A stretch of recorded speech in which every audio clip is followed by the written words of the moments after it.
কংগ্ৰেছে নিজেই সমস্যাৰ এটা ভৰা, গতিকে তেওঁলোকে ৰাইজৰ আৰু কি সমস্যা আঁতৰ কৰাব। কিন্তু এইটো ঠিক গৌৰৱ গগৈটো এটা সম্ভাৱনাকে তেওঁৰ মাজত মানুহে কিন্তু এটা আশাৰ সঞ্চাৰ দেখিছে, সেইটো ঠিক, সেইটোতো অস্বীকাৰ কৰাৰ কোনো উপায় নাই। তেওঁলোকেতো কোনো দলটোক ভাল পাই নাযায়, তেওঁলোকে নিজৰ চাৰ্ভাইভেলৰ কাৰণে তেওঁলোকে বাচি থকাৰ যি ধাৰণা ৰাজনৈতিকভাৱে তেওঁলোকে নোহোৱা হৈ যাব, সেই আশংকাতে দল সলনি কৰে। ইয়াত কোনো তেওঁলোকৰ কিবা মহান উদ্দেশ্যলৈ দল সলনি নকৰে নহয়। তেওঁলোকে জনগোষ্ঠী বা ট্ৰাইবেল জাৰ্নেলিজিম, ট্ৰাইবেল কমিউনিটিৰ ওপৰত মই বহুতখিনি ৰিপৰ্টিং কৰিছো বা মানুহখিনিৰ লগত এটাচমেণ্ট আছে। আৰু আপুনি কি ভাবে এইবাৰ কাৰ চৰকাৰ?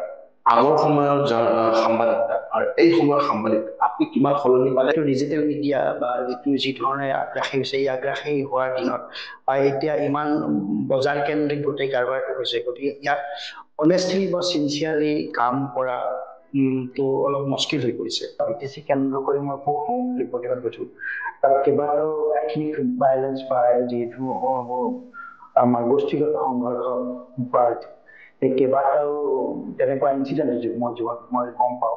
আপুনি উইটনেছ কৰিলে এটা দুটা যোনটো আপোনাৰ 2003 আছিলে BTC ৰেকৰ্ড, আৰু আপোনাৰ 2020 আছে আপোনাৰ BTR ৰেকৰ্ড। মোৰ দৃষ্টিভংগীৰে মই কৈছো যিখিনি দেখিছো, কাৰণ 2003 পৰা মই BTC এজ এ জাৰ্ণালিষ্ট হিচাপে গৈ আছো, দেখি আছো। আজিৰ যিখন আমি বৰভূমি পাইছো বা VTD পাইছো, সেইখিনি ক্ষেত্ৰত কিন্তু আমি ভাগৰ মধ্যে দিবই লাগিব। পৰৱৰ্তী সময়ত BTR চুক্তি হ'ল 2027 জানুৱাৰী BTR হ'ল, তাৰপিছত নতুন ধৰণৰ তাত ৰাজনৈতিক পৰিৱৰ্তন হ'ল, সেই চৰকাৰে কাম কৰিছে। কিন্তু গোটেই ফাইনেল সৰ্বশেষ সিদ্ধান্ত সৰ্বশেষ জাজমেণ্টটো তাৰ ৰাইজে দিব। মোৰ পত্নী ইমান ছাপোৰ্ট কৰে, শেহতীয়াভাৱে মই এটা দুৰ্যোগৰ সন্মুখীন হৈছো, মোৰ পত্নী মোক দিনে নিশাই যি ধৰণে মোক ছাপোৰ্ট দি আছে, মই কেতিয়াও পাহৰিব নোৱাৰো। প্ৰায় 1-1.5 বছৰ ধৰি মই বৰ কষ্টত আছো, মানসিকভাৱে কষ্ট এনেকুৱা। মোৰ পত্নী এটা ভয়াৱহ দুৰ্যোগৰ সন্মুখীন হৈছে। নমস্কাৰ বন্ধুসকল, আজি আমি আমাৰ এটা নতুন যাত্ৰা আৰম্ভ কৰিছো। এই আমাৰ চেনেলৰ নাম হ'ল মাছমেনিয়া। আমি আমাৰ এই চেনেলৰ যোগে অসম আৰু নৰ্থ ইষ্টত যিমান ধৰণৰ এক্সপিৰিয়েঞ্চ আছে, ইউনিক ষ্টৰিজ আছে বা ইউনিক কণ্টেণ্ট আছে, আমি এটা চেষ্টা কৰি আছো যে আপোনালোকৰ তাতে এটা কণ্টেণ্ট আপোনালোকৰ ওচৰত আনি। চ' সেইটোকে ভাবি আজি আমি আমাৰ এজন চিনিয়ৰ দাদা বুলিও ক'ব পাৰে, চিনিয়ৰ জাৰ্নেল, অসমৰ চিনিয়ৰ জাৰ্নেলিষ্ট, আপোনালোকে জানিব পাৰে তেখেতৰ, মই নামটো আপোনাক কৈ দি আছো। তেখেতৰ নাম শ্ৰী ৰঞ্জন লাল শৰ্মা হয়। Sir, thank you. আপোনাৰ ৱেলকাম। Thank you. বহুত বহুত ভাল লাগিল তোমালোকৰ এইটো নতুন আৰম্ভণি। মাইনুক মই জানো, কেমেৰাৰ বেক চাইডে মাইনু আছে, আৰু মই বহুত দিনৰ পৰা জানো। আজি তোমালোকে এই যে মাছমেনিয়া, মোৰ ভাল লাগিল। মই সম্ভৱতঃ প্ৰথমটো অতিথি নহয় জানো? আপুনি আমাৰ প্ৰথম অতিথি।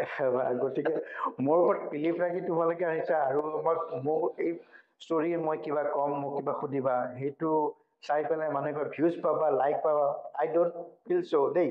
কিন্তু তোমালোক মানে অলপ উৎসাহ দিয়াৰ কাৰণে মই আহিলো। সেইকাৰণে মানে দাদা, আমি বহুত সময়ৰ পৰা বিচাৰি আছিলো যে আমি এটা কিবা নিজৰ এটা কিবা কৰিম। চ' এটা সময় লোৱাৰ পিছত আমি ভাবিলো যে এইটো কাৰেক্ট সময় হয়। ভগৱানৰ দয়া, আপোনাৰ টাইম আৰু আমাৰ টাইম একেলগে, আপুনিও সাংবাদিক, ময়ো এটা সৰু সাংবাদিক। চ' আপোনালোকৰ এক্সপিৰিয়েঞ্চটো, অসমৰ এক্সপিৰিয়েঞ্চটো আমি বাহিৰত কেনেকে লৈ যাম, তো এই থটটো লৈ আমি এই চেনেলটো আৰম্ভ কৰিছো। আৰু এই থটটো লৈ আমি আজি আমাৰ জীৱনৰ এটা নতুন যাত্ৰা আৰম্ভ কৰিছো। মই এটা কথাই কওঁ, তুমি মাইনু, তোমালোকে এই যিটো নতুন যাত্ৰা আৰম্ভ কৰিছা, তোমালোক সফল হবাই। I am very much confident. মই খুব ভাল পাম তোমালোক সফল হবা এদিন। আৰু জাৰ্ণালিজিম কৰি আছো, তুমি নিজকে কৈছা সৰু সাংবাদিক, মই ডাঙৰ সাংবাদিক। মই তেনেকে নাভাবো। সাংবাদিক যিমান ডাঙৰ সাংবাদিকে নহওক কিয়, তেওঁ সাংবাদিকতা কৰি সাংবাদিক হৈছে। গতিকে প্ৰতিষ্ঠা লাভ কৰে। কোনোবাই হয়তো এই লাইনটোত অকমান দীৰ্ঘদিন ধৰি কাম কৰিছে, কোনোবাই পিছত আহিছে, পিছত অহাজন নতুন, আগত অহাজন পুৰণি। নতুন পুৰণি তেনেকে থাকিব, কিন্তু সাংবাদিকে, তুমিও সাংবাদিক, ময়ো সাংবাদিক। আৰু সাপৰ সৰু বৰ নাই, সাংবাদিকৰ সৰু বৰ নাই। কোনোবাই তেনেকে ভাবিব পাৰে, মই অন্তত নাভাবো। আৰু তুমি জানা চাগে, মই সদায় মোৰ যিবিলাক জুনিয়ৰ সকল জুনিয়ৰ বুলি কোৱা হয়, বয়সত কম বা নতুনকৈ এই লাইনত আহিছে, তেনেবিলাক মানুহৰ লগত মই সম্পৰ্ক কৰি খুব ভাল পাওঁ। খুব কৰ্ডিয়েলি তেওঁলোকৰ লগত মই বিহেভ কৰোঁ, কথা বতৰা পাতোঁ, শ্বেয়াৰ কৰোঁ, মোৰ আইডিয়া শ্বেয়াৰ কৰোঁ, বা তেওঁলোকেও বিচাৰে জানিবলৈ। বেলেগ চেনেলৰ মানুহৰ মোক কেতিয়াবা এই ষ্টৰিটো মই কেনেকৈ কৰিলে ভাল হ'ব, মই মোৰ সীমিত জ্ঞান বুদ্ধিৰে কওঁ আৰু। মই খুব জনা মানুহ নহয় দেই, মই তোমালোকে যি ধৰণে ভাবিছা বা যি ধৰণে এপ্ৰ'চ কৰিছা সেইটো নহয়, বাট তোমালোকৰ এই যাত্ৰাটো সফল আৰু ছ'চিয়েল মিডিয়াৰ দুনিয়াত নতুন ধৰণৰ সম্ভাৱনা বৃদ্ধি পাইছে। গতিকে গোটেই ডাইমেনশ্যনে চেঞ্জ হৈ গৈছে এতিয়া। মেইন ষ্ট্ৰীম মিডিয়াত এতিয়া এক ধৰণে টক্কৰ, এইটোও মেইন ষ্ট্ৰীম মিডিয়া আচলতে। মেইন ষ্ট্ৰীম মিডিয়া বুলি কাৰণ এতিয়া মাছ পিপুলৰ ওচৰ পাইছে এই মিডিয়াটোহে। গতিকে আমি যি নিউ মিডিয়াই কোৱা বা ডিজিটেল মিডিয়াই কোৱা বা যি ধৰণে নোকোৱা কিয় এই কথাটো, গতিকে মানুহৰ ওচৰ চাপিছে। গতিকে এই যাত্ৰাটোত তোমালোকে নতুনকৈ আহিছা, নতুন কৰি অংশীদাৰ হ'ব খুজিছা, ভৱিষ্যতে ডেফিনেটলি থাকিব, ভাল লাগিব তোমালোক সফল হোৱা। আৰু যিটো এটা উদ্দেশ্য ক'লা যে মানুহৰ ষ্টৰি ক'বা, এই ষ্টৰি কোৱাৰ ষ্টাইল সলনি হৈছে। আজিৰ পৰা 10 বছৰ আগত বা 20 বছৰ আগত যি ধৰণে মানুহে ষ্টৰি কৈছিল, সেই ধৰণে এতিয়া আৰু নকয়। এতিয়া ষ্টৰি কোৱাৰ ধাৰণাটো সলনি হৈছে। গতিকে এই পৰিৱৰ্তিত যিটো ধাৰা, যিটো এটা নতুন ধৰণৰ ষ্টাইল, এই ষ্টাইলটো তোমালোকে আৰু খুব অনেষ্টলি, চিনচিয়াৰলি আৰু ৰেছপনচিবিলিটি ৰাখি যদি কামখিনি আগবঢ়াই নিয়া, মই ভাবোঁ ডেফিনেটলি মানুহে গ্ৰহণ কৰিব। আৰু মানুহে আচল বিচাৰক, মানুহে আচল জাজমেণ্টটো মানুহেই দিব, ভিউৱাৰ্ছে নহয় জানো? তোমালোকে যদি ভাল কাম কৰা ডেফিনেটলি ভিউৱাৰ্ছে ল'ব, দেই আৰজতে খুব ভাল কাম কৰি আছে দেই, আৰু মোৰতো বিশ্বাস আছে তোমালোকে ভাল কাম কৰিবাই। দাদা, যা আমি জানো যে আপুনি এজন সাংবাদিক, বাট বেছিকৈ আমি যিটো আপোনাক জানিব পাৰিছোঁ, আপুনি বেছিকলি এটা পলিটিকেল জাৰ্নেলিষ্ট। তাৰ ওপৰতো যদি আপোনাক আমি আৰু ভালকে জানো, যোনে আপোনাক ভালকে আপোনাৰ চাৰ্কুলত ভালকে জানে, তেখেতে আপোনাক এটা ট্ৰাইবেল জাৰ্নেল বুলি জানে, মানে আপোনাক এটা ট্ৰাইবেল জাৰ্নেলিষ্ট বুলি আমি ক'ব পাৰোঁ। চ' আপুনি সেই অনুভৱটো, আপুনি পলিটিকেল জাৰ্নেলিষ্ট বা ট্ৰাইবেল জাৰ্নেলিষ্ট, সেইটো মই মানে কথাটো এনেকুৱা, তুমি যিটো কথা কৈছা, হয় মই সেইটো মোৰো নিজৰ এটা, মই আৰম্ভণিৰ পৰা মই গুৱাহাটীত যেতিয়া আহিছোঁ 2004ত ফাইনেলি আনুষ্ঠানিকভাৱে আৰম্ভণি কৰিছোঁ গুৱাহাটী। তাৰ আগতে মোৰ জন্মস্থান বৰপেটাৰ পৰা দীঘলীয়া সময় সাংবাদিকতা কৰিছোঁ। তেতিয়া মই প্ৰিণ্টত আছিলোঁ, আৰু 2004ত যেতিয়া মই আমাৰ অসমৰ পৰা সাংবাদিকতা আৰম্ভ কৰিছিলোঁ, এজন ষ্টাফ ৰিপৰ্টাৰ হিচাপে কাম কৰিছিলোঁ, তেতিয়াৰ পৰাই মই ৰাজনৈতিক সাংবাদিকতাই কৰিছোঁ এতিয়ালৈকে। আৰু জনগোষ্ঠীয় বা ট্ৰাইবেল জাৰ্নেলিজিম, ট্ৰাইবেল কমিউনিটিৰ ওপৰত মই বহুতখিনি ৰিপৰ্টিং কৰিছোঁ, বা সেই মানুহখিনিৰ লগত অলপ এটাচমেণ্ট আছে। আৰু মই কনফ্লিক্ট জ'নত গৈও বহু সময়ত মই ৰিপৰ্টিং কৰিছোঁ। গতিকে স্বাভাৱিকতে মোৰ এইটো মোৰ কমফৰ্ট জ'ন বুলি ক'ব পাৰি। এখন পলিটিকেল জাৰ্নেলিজিম বা আমাৰ এথনিক বা জনগোষ্ঠীয় যিখিনি সাংবাদিকতা, সেই লাইনক লৈ যিখিনি সাংবাদিকতা, সেই লাইনত মোৰ অকণমান মই সেইটো কমফৰ্ট ফিল কৰোঁ। ত' মানুহে হয়তো সেই ধৰণে ক'ব খোজে। আৰু ৰাজনীতিৰ বিষয়টো মই খুব ভাল পাওঁ। মোৰ সেইটো আয়ত্তৰ ভিতৰত থকা যেন লাগে। অন্য বিষয়ত I have no' ability and quality. বেলেগ ক্ষেত্ৰত মই মোক যদি তুমি সাংস্কৃতিক সাংবাদিকতা কৰিব দিয়া বা স্পৰ্টছৰ কৰিব দিয়া, মই ভাল পাওঁ সেইবিলাক বস্তু, জাননী ভাল পাওঁ, কিন্তু সেইটোত মই অভিজ্ঞ নহয় বা নোৱাৰিম। কিন্তু থাকে নহয় প্ৰত্যেক মানুহৰ এটা চইচ, ভাল লগা বিষয়। ৰাজনীতিটো মই সাংঘাতিক ভাল পাওঁ, খুব ভাল পাওঁ। তাতে দাদা আপোনাৰ যোনটো গ্ৰাউণ্ড আছে, আমি বেছিকৈ দেখিছোঁ যেতিয়া আপোনাৰ ৰিপৰ্টিং ষ্টাইলটো দেখিলোঁ, আপোনাৰ যোনটো ভইচ আছে, যোনটো বেছিকলি BTC যোনটো ৰিজন আছে, তাতে আপোনাৰ এক্সপাৰ্টিজ বা আপোনাৰ যোনটো গ্ৰাউণ্ড আছে, সেইটো বহুত ভাল। এতিয়া BTC বিষয়ে আপুনি কি ক'ব? হয়, মোৰ 2003ত যেতিয়া BTC একৰ্ড হৈছিল, তেতিয়াও মই তেতিয়া কিন্তু মই বৰপেটাৰ পৰা গৈ ৰিপৰ্টিং কৰিছিলোঁ দেই। তেতিয়া মই দৈনিক পেপাৰত আছিলোঁ, গুৱাহাটীৰ পৰা প্ৰকাশিত 2-3খন কাকত মই সাংবাদিকতা কৰিছিলোঁ তেতিয়াও, তাৰ আগতো কৰিছিলোঁ। আৰু তাৰপিছত যেতিয়া 2004ত মই যেতিয়া গুৱাহাটীত আহিলোঁ, তেতিয়াৰ পৰা BTC কেন্দ্ৰ কৰি মই বহুত ৰিপৰ্টিঙত গৈছোঁ। তাত কেইবাটাও এথনিক ভাইলেঞ্চ বা যিটো আমাৰ গোষ্ঠীগত সংঘৰ্ষ কৰা হৈছে, সেই কেইবাটাও তেনেকুৱা ইনচিডেণ্ট হৈছিল মোৰ জীৱনত। মই গম পাওঁ যে সেইবিলাক মই সন্মুখৰ পৰা গৈ ৰিপৰ্টিং কৰিছিলোঁ।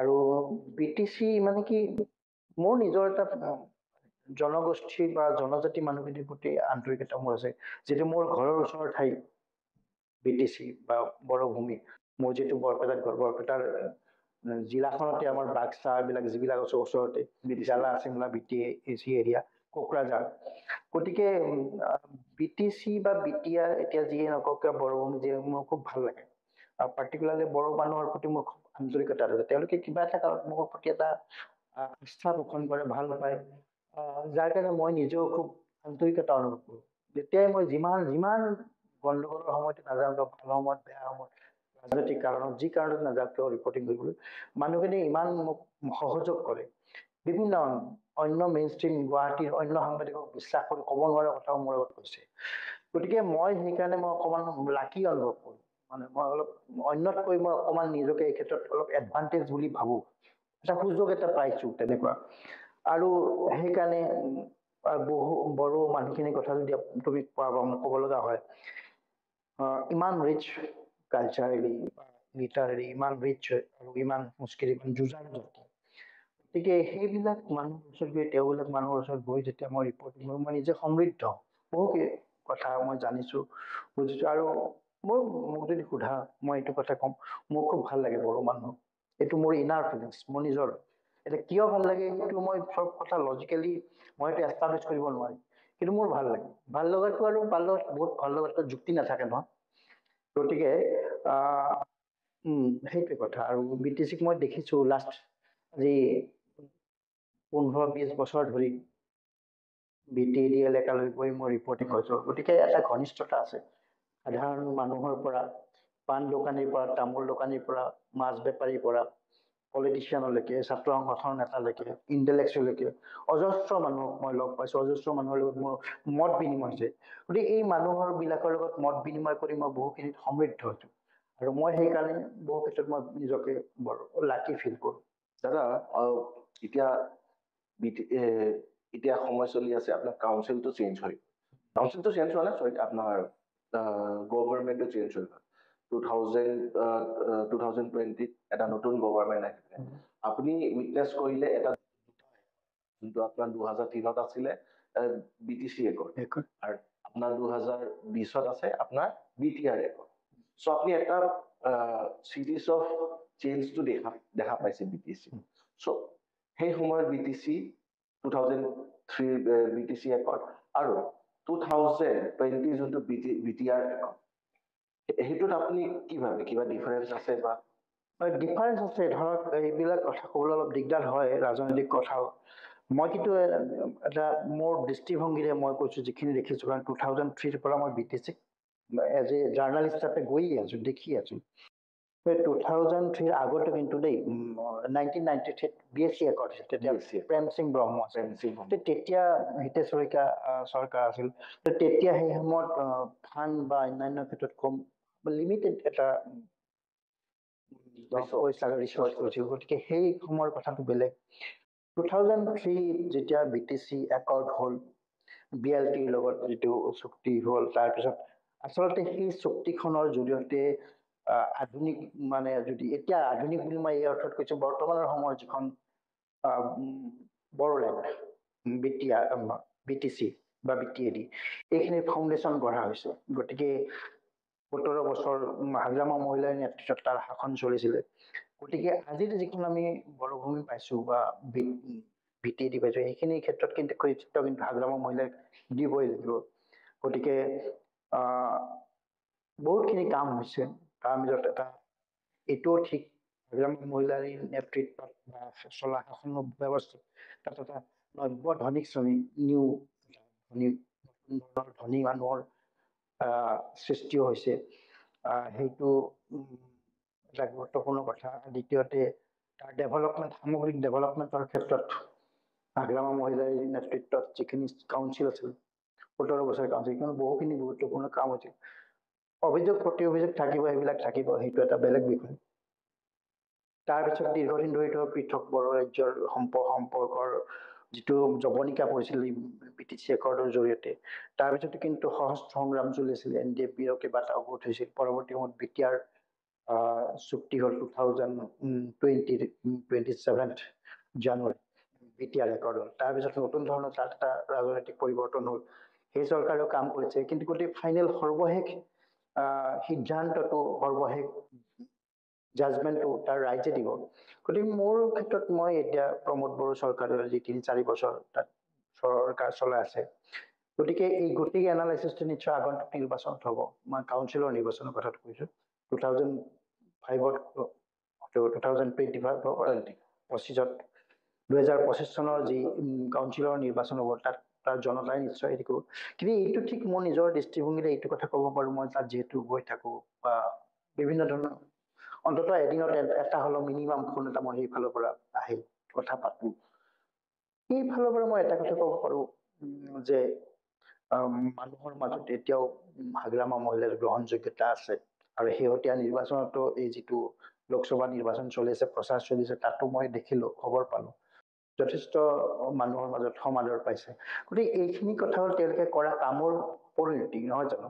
চৰকাৰৰ পৰা আঁতৰিব লগা হোৱাটো তেওঁৰ কামৰ পৰিণতি, আৰু এই যে গ্ৰহণযোগ্যতা বাঢ়িছে সেইটো তেওঁৰ কামৰ পৰিণতি। গতিকে সময়ে ক'ব। কিন্তু এইটো ঠিক যে 2003 যিখন BTC একৰ্ড, এই একৰ্ডখনৰ জৰিয়তে কিন্তু বৰ্তমানৰ BTCৰ ফাউণ্ডেশ্যনটো, ডেভেলপমেণ্টৰ কথাই কওক বা ৰাজ্যৰ শৈক্ষিক বা অন্যান্য সামগ্ৰিক যিটো উন্নয়ন, এই উন্নয়নৰ গতি ধৰা নিৰ্ণয় হৈছিল মানে হাগ্ৰামা মহিলাৰ নেতৃত্বত হোৱা চৰকাৰৰ জৰিয়তে বা চুক্তিখনৰ জৰিয়তে। গতিকে সেইটো এটা কথা। আৰু পুনৰবাৰ মই এই কথাটো ক'ব লাগিব যে সামগ্ৰিক বিশ্লেষণ কিন্তু তাৰ ৰাইজে কৰিব। আমি গুৱাহাটীৰ পৰা কৰাটো বৰ হয়তো ঠিক নহ'ব গ্ৰাউণ্ডত নথকাকৈ। মোৰ নিজৰ দৃষ্টিভংগী এইখিনি কথা। দাদা, মই এই বস্তুটো আপোনাক সুধিবলৈ খুজিম, আপোনাৰ যোনটো পলিটিকেল বেকগ্ৰাউণ্ডৰ মেইনলি আপুনি এই এৰিয়াত এক্সপাৰ্টিছ থাকে, যে BTC হ'লে এটা ক্ৰিটিচিজম আহে, ঠিক আছে, যে আপোনাৰ 2003 আৰম্ভ হৈ এতিয়া আমি 2024 আছোঁ, প্লাছ 1 বছৰ আছে বা ইলেকশ্যনৰ কাৰণে। চ' ক্ৰিটিচিজম হ'লে অলৱেজ হাগ্ৰামা ভাৰ্চেছ প্ৰমোদ বড়ো, সেইটো ব্যাখ্যাৰ ওপৰত আপুনি কি ক'ব? কথাটো এনেকুৱা, তেওঁ 17 বছৰ হাগ্ৰামা মহিলাই 17 বছৰ শাসন কৰিছিল। তেওঁৰ শাসনটো নস্যাৎ কৰাৰতো কোনো উপায় নাই। সমালোচনা হয়তো তেওঁক বেয়া পাওঁ কাৰণে তেওঁক বেয়া ধৰণে কথা কম, সেইটোতো হ'ব নোৱাৰে। এই গোটেই কথাটো যুক্তিৰ ওপৰত প্ৰতিষ্ঠিত হ'ব লাগিব।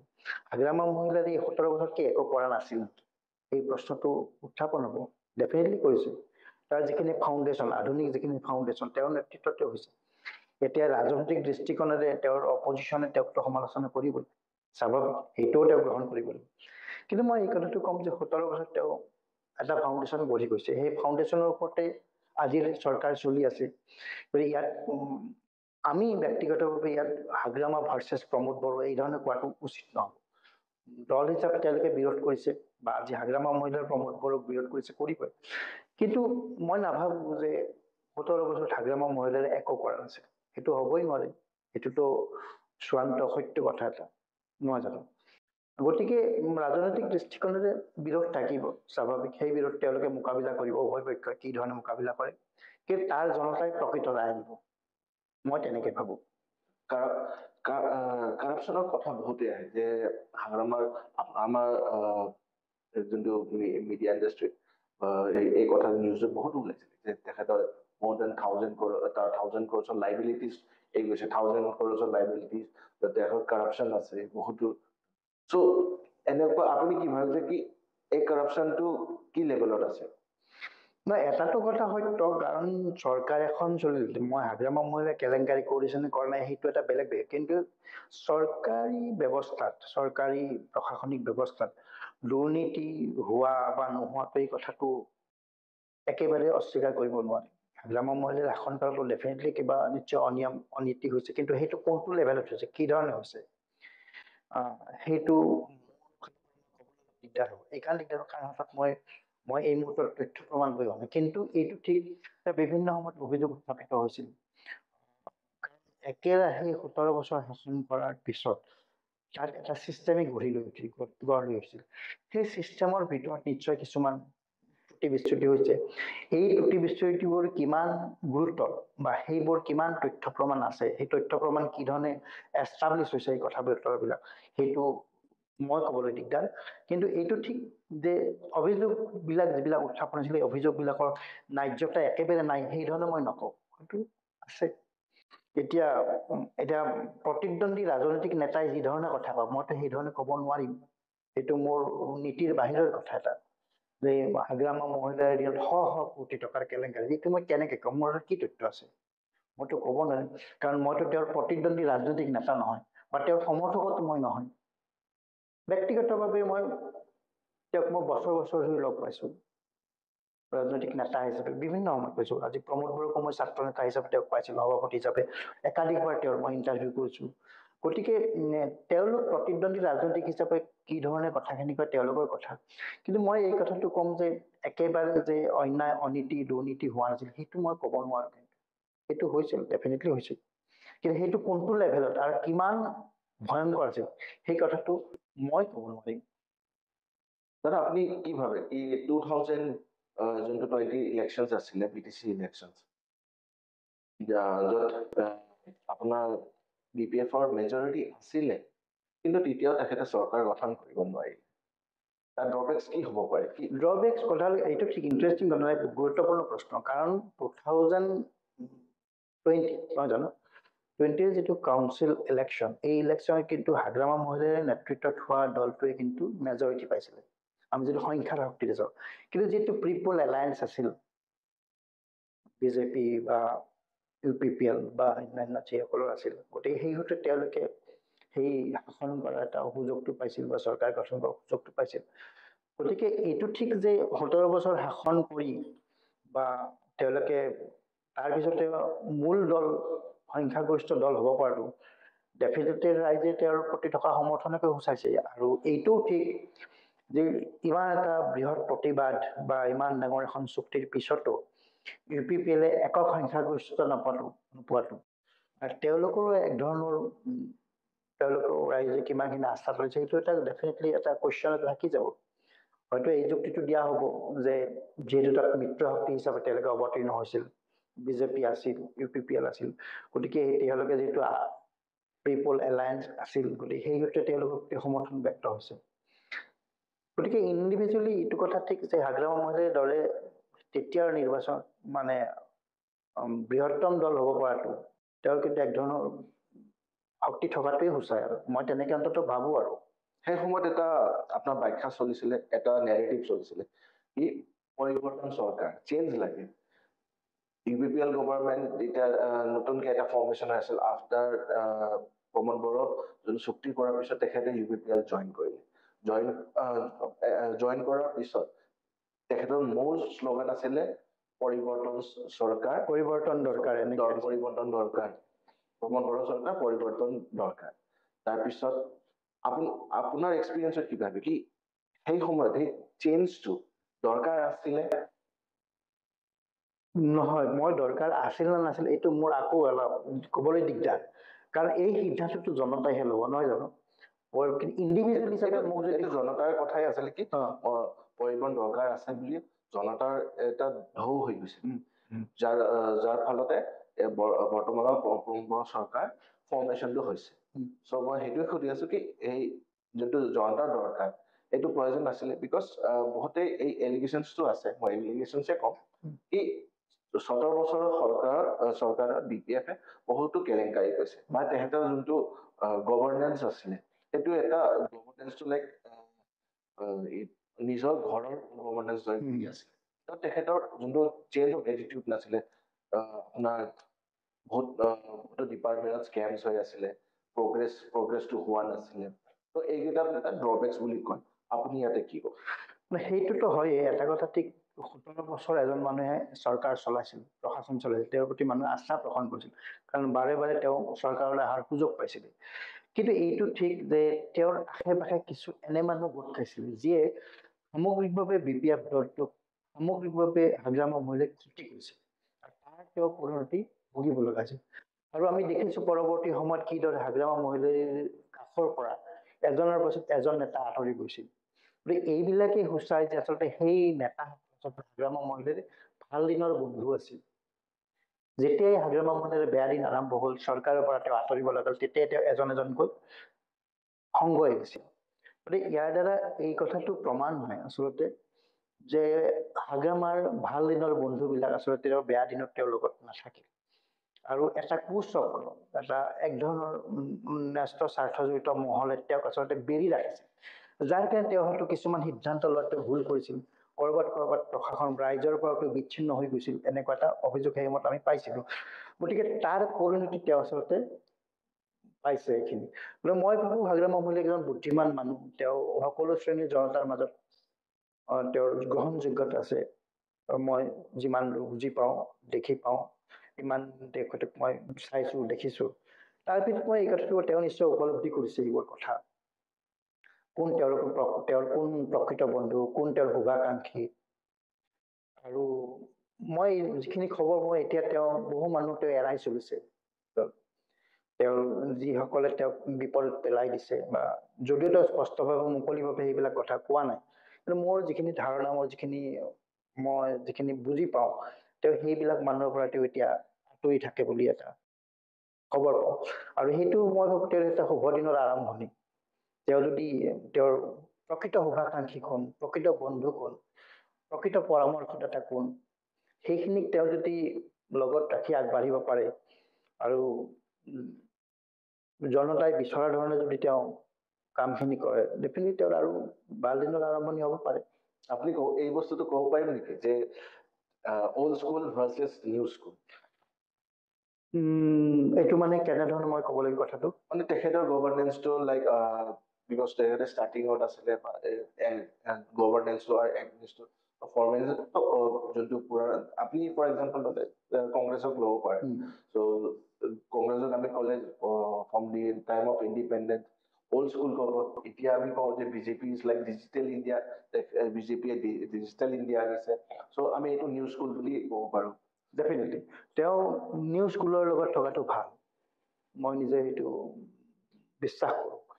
আৰু বিজেপিৰ লগত তেওঁৰতো কিবা সাংঘাতিক কিবা শত্ৰুতা আছে, মইতো তেনেকৈ নাভাবোঁ। বিজেপিটো তেওঁক ছাপোৰ্ট কৰে, বিজেপিটো বিশ্বাস কৰে, লৈছিল, চৰকাৰতো আছিল। আৰু এতিয়াও তেওঁলোকৰ লগত ভিতৰুৱা নিশ্চয় এটা আণ্ডাৰষ্টেণ্ডিং আছে। অদূৰ ভৱিষ্যতে সেইবোৰ কথা নিশ্চয় জনতাই গম পাব। আৰু হাগ্ৰাম মহম্মদে কেতিয়া বিৰোধ কৰিছে বিজেপি? আনুষ্ঠানিকভাৱে সংবাদ মাধ্যমত কোৱা কথাবোৰ বিৰোধ কৰাটোৱেই আচল কথা নহয় নহয়। কোৱা কথা আৰু কৰা কথাৰ মাজত ডিফাৰেঞ্চ কথা বুলি ক'ব পাৰোঁ। এতিয়া পলিটিকেল ডাইলগটো চলি থাকে, সেইবিলাক চলি থাকে, কিন্তু ভিতৰুৱা বুজাবুজিটো ডেফিনেটলি আছে।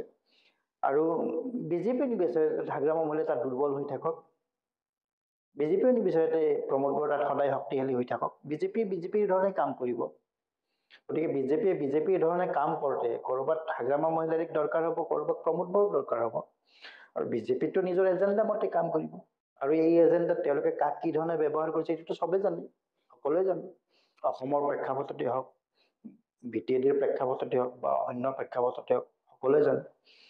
আজি অসমৰ প্ৰেক্ষাপটত অসম গণ পৰিষদক বা অন্য দলক লগত তেওঁলোকে আগবাঢ়িছে। BTADৰ প্ৰেক্ষাপটত তেওঁ তেনেকৈ কাম কৰিব, যাক য'ত যেতিয়া প্ৰয়োজন হয় বিজেপি তেনেধৰণে ব্যৱহাৰ কৰিব, দৰকাৰ কৰিব। ব্যৱহাৰ কৰাৰ অৰ্থত মই নেগেটিভ বুলি কোৱা নাই, লগত ৰাখিব, সেইটোৱে কথা।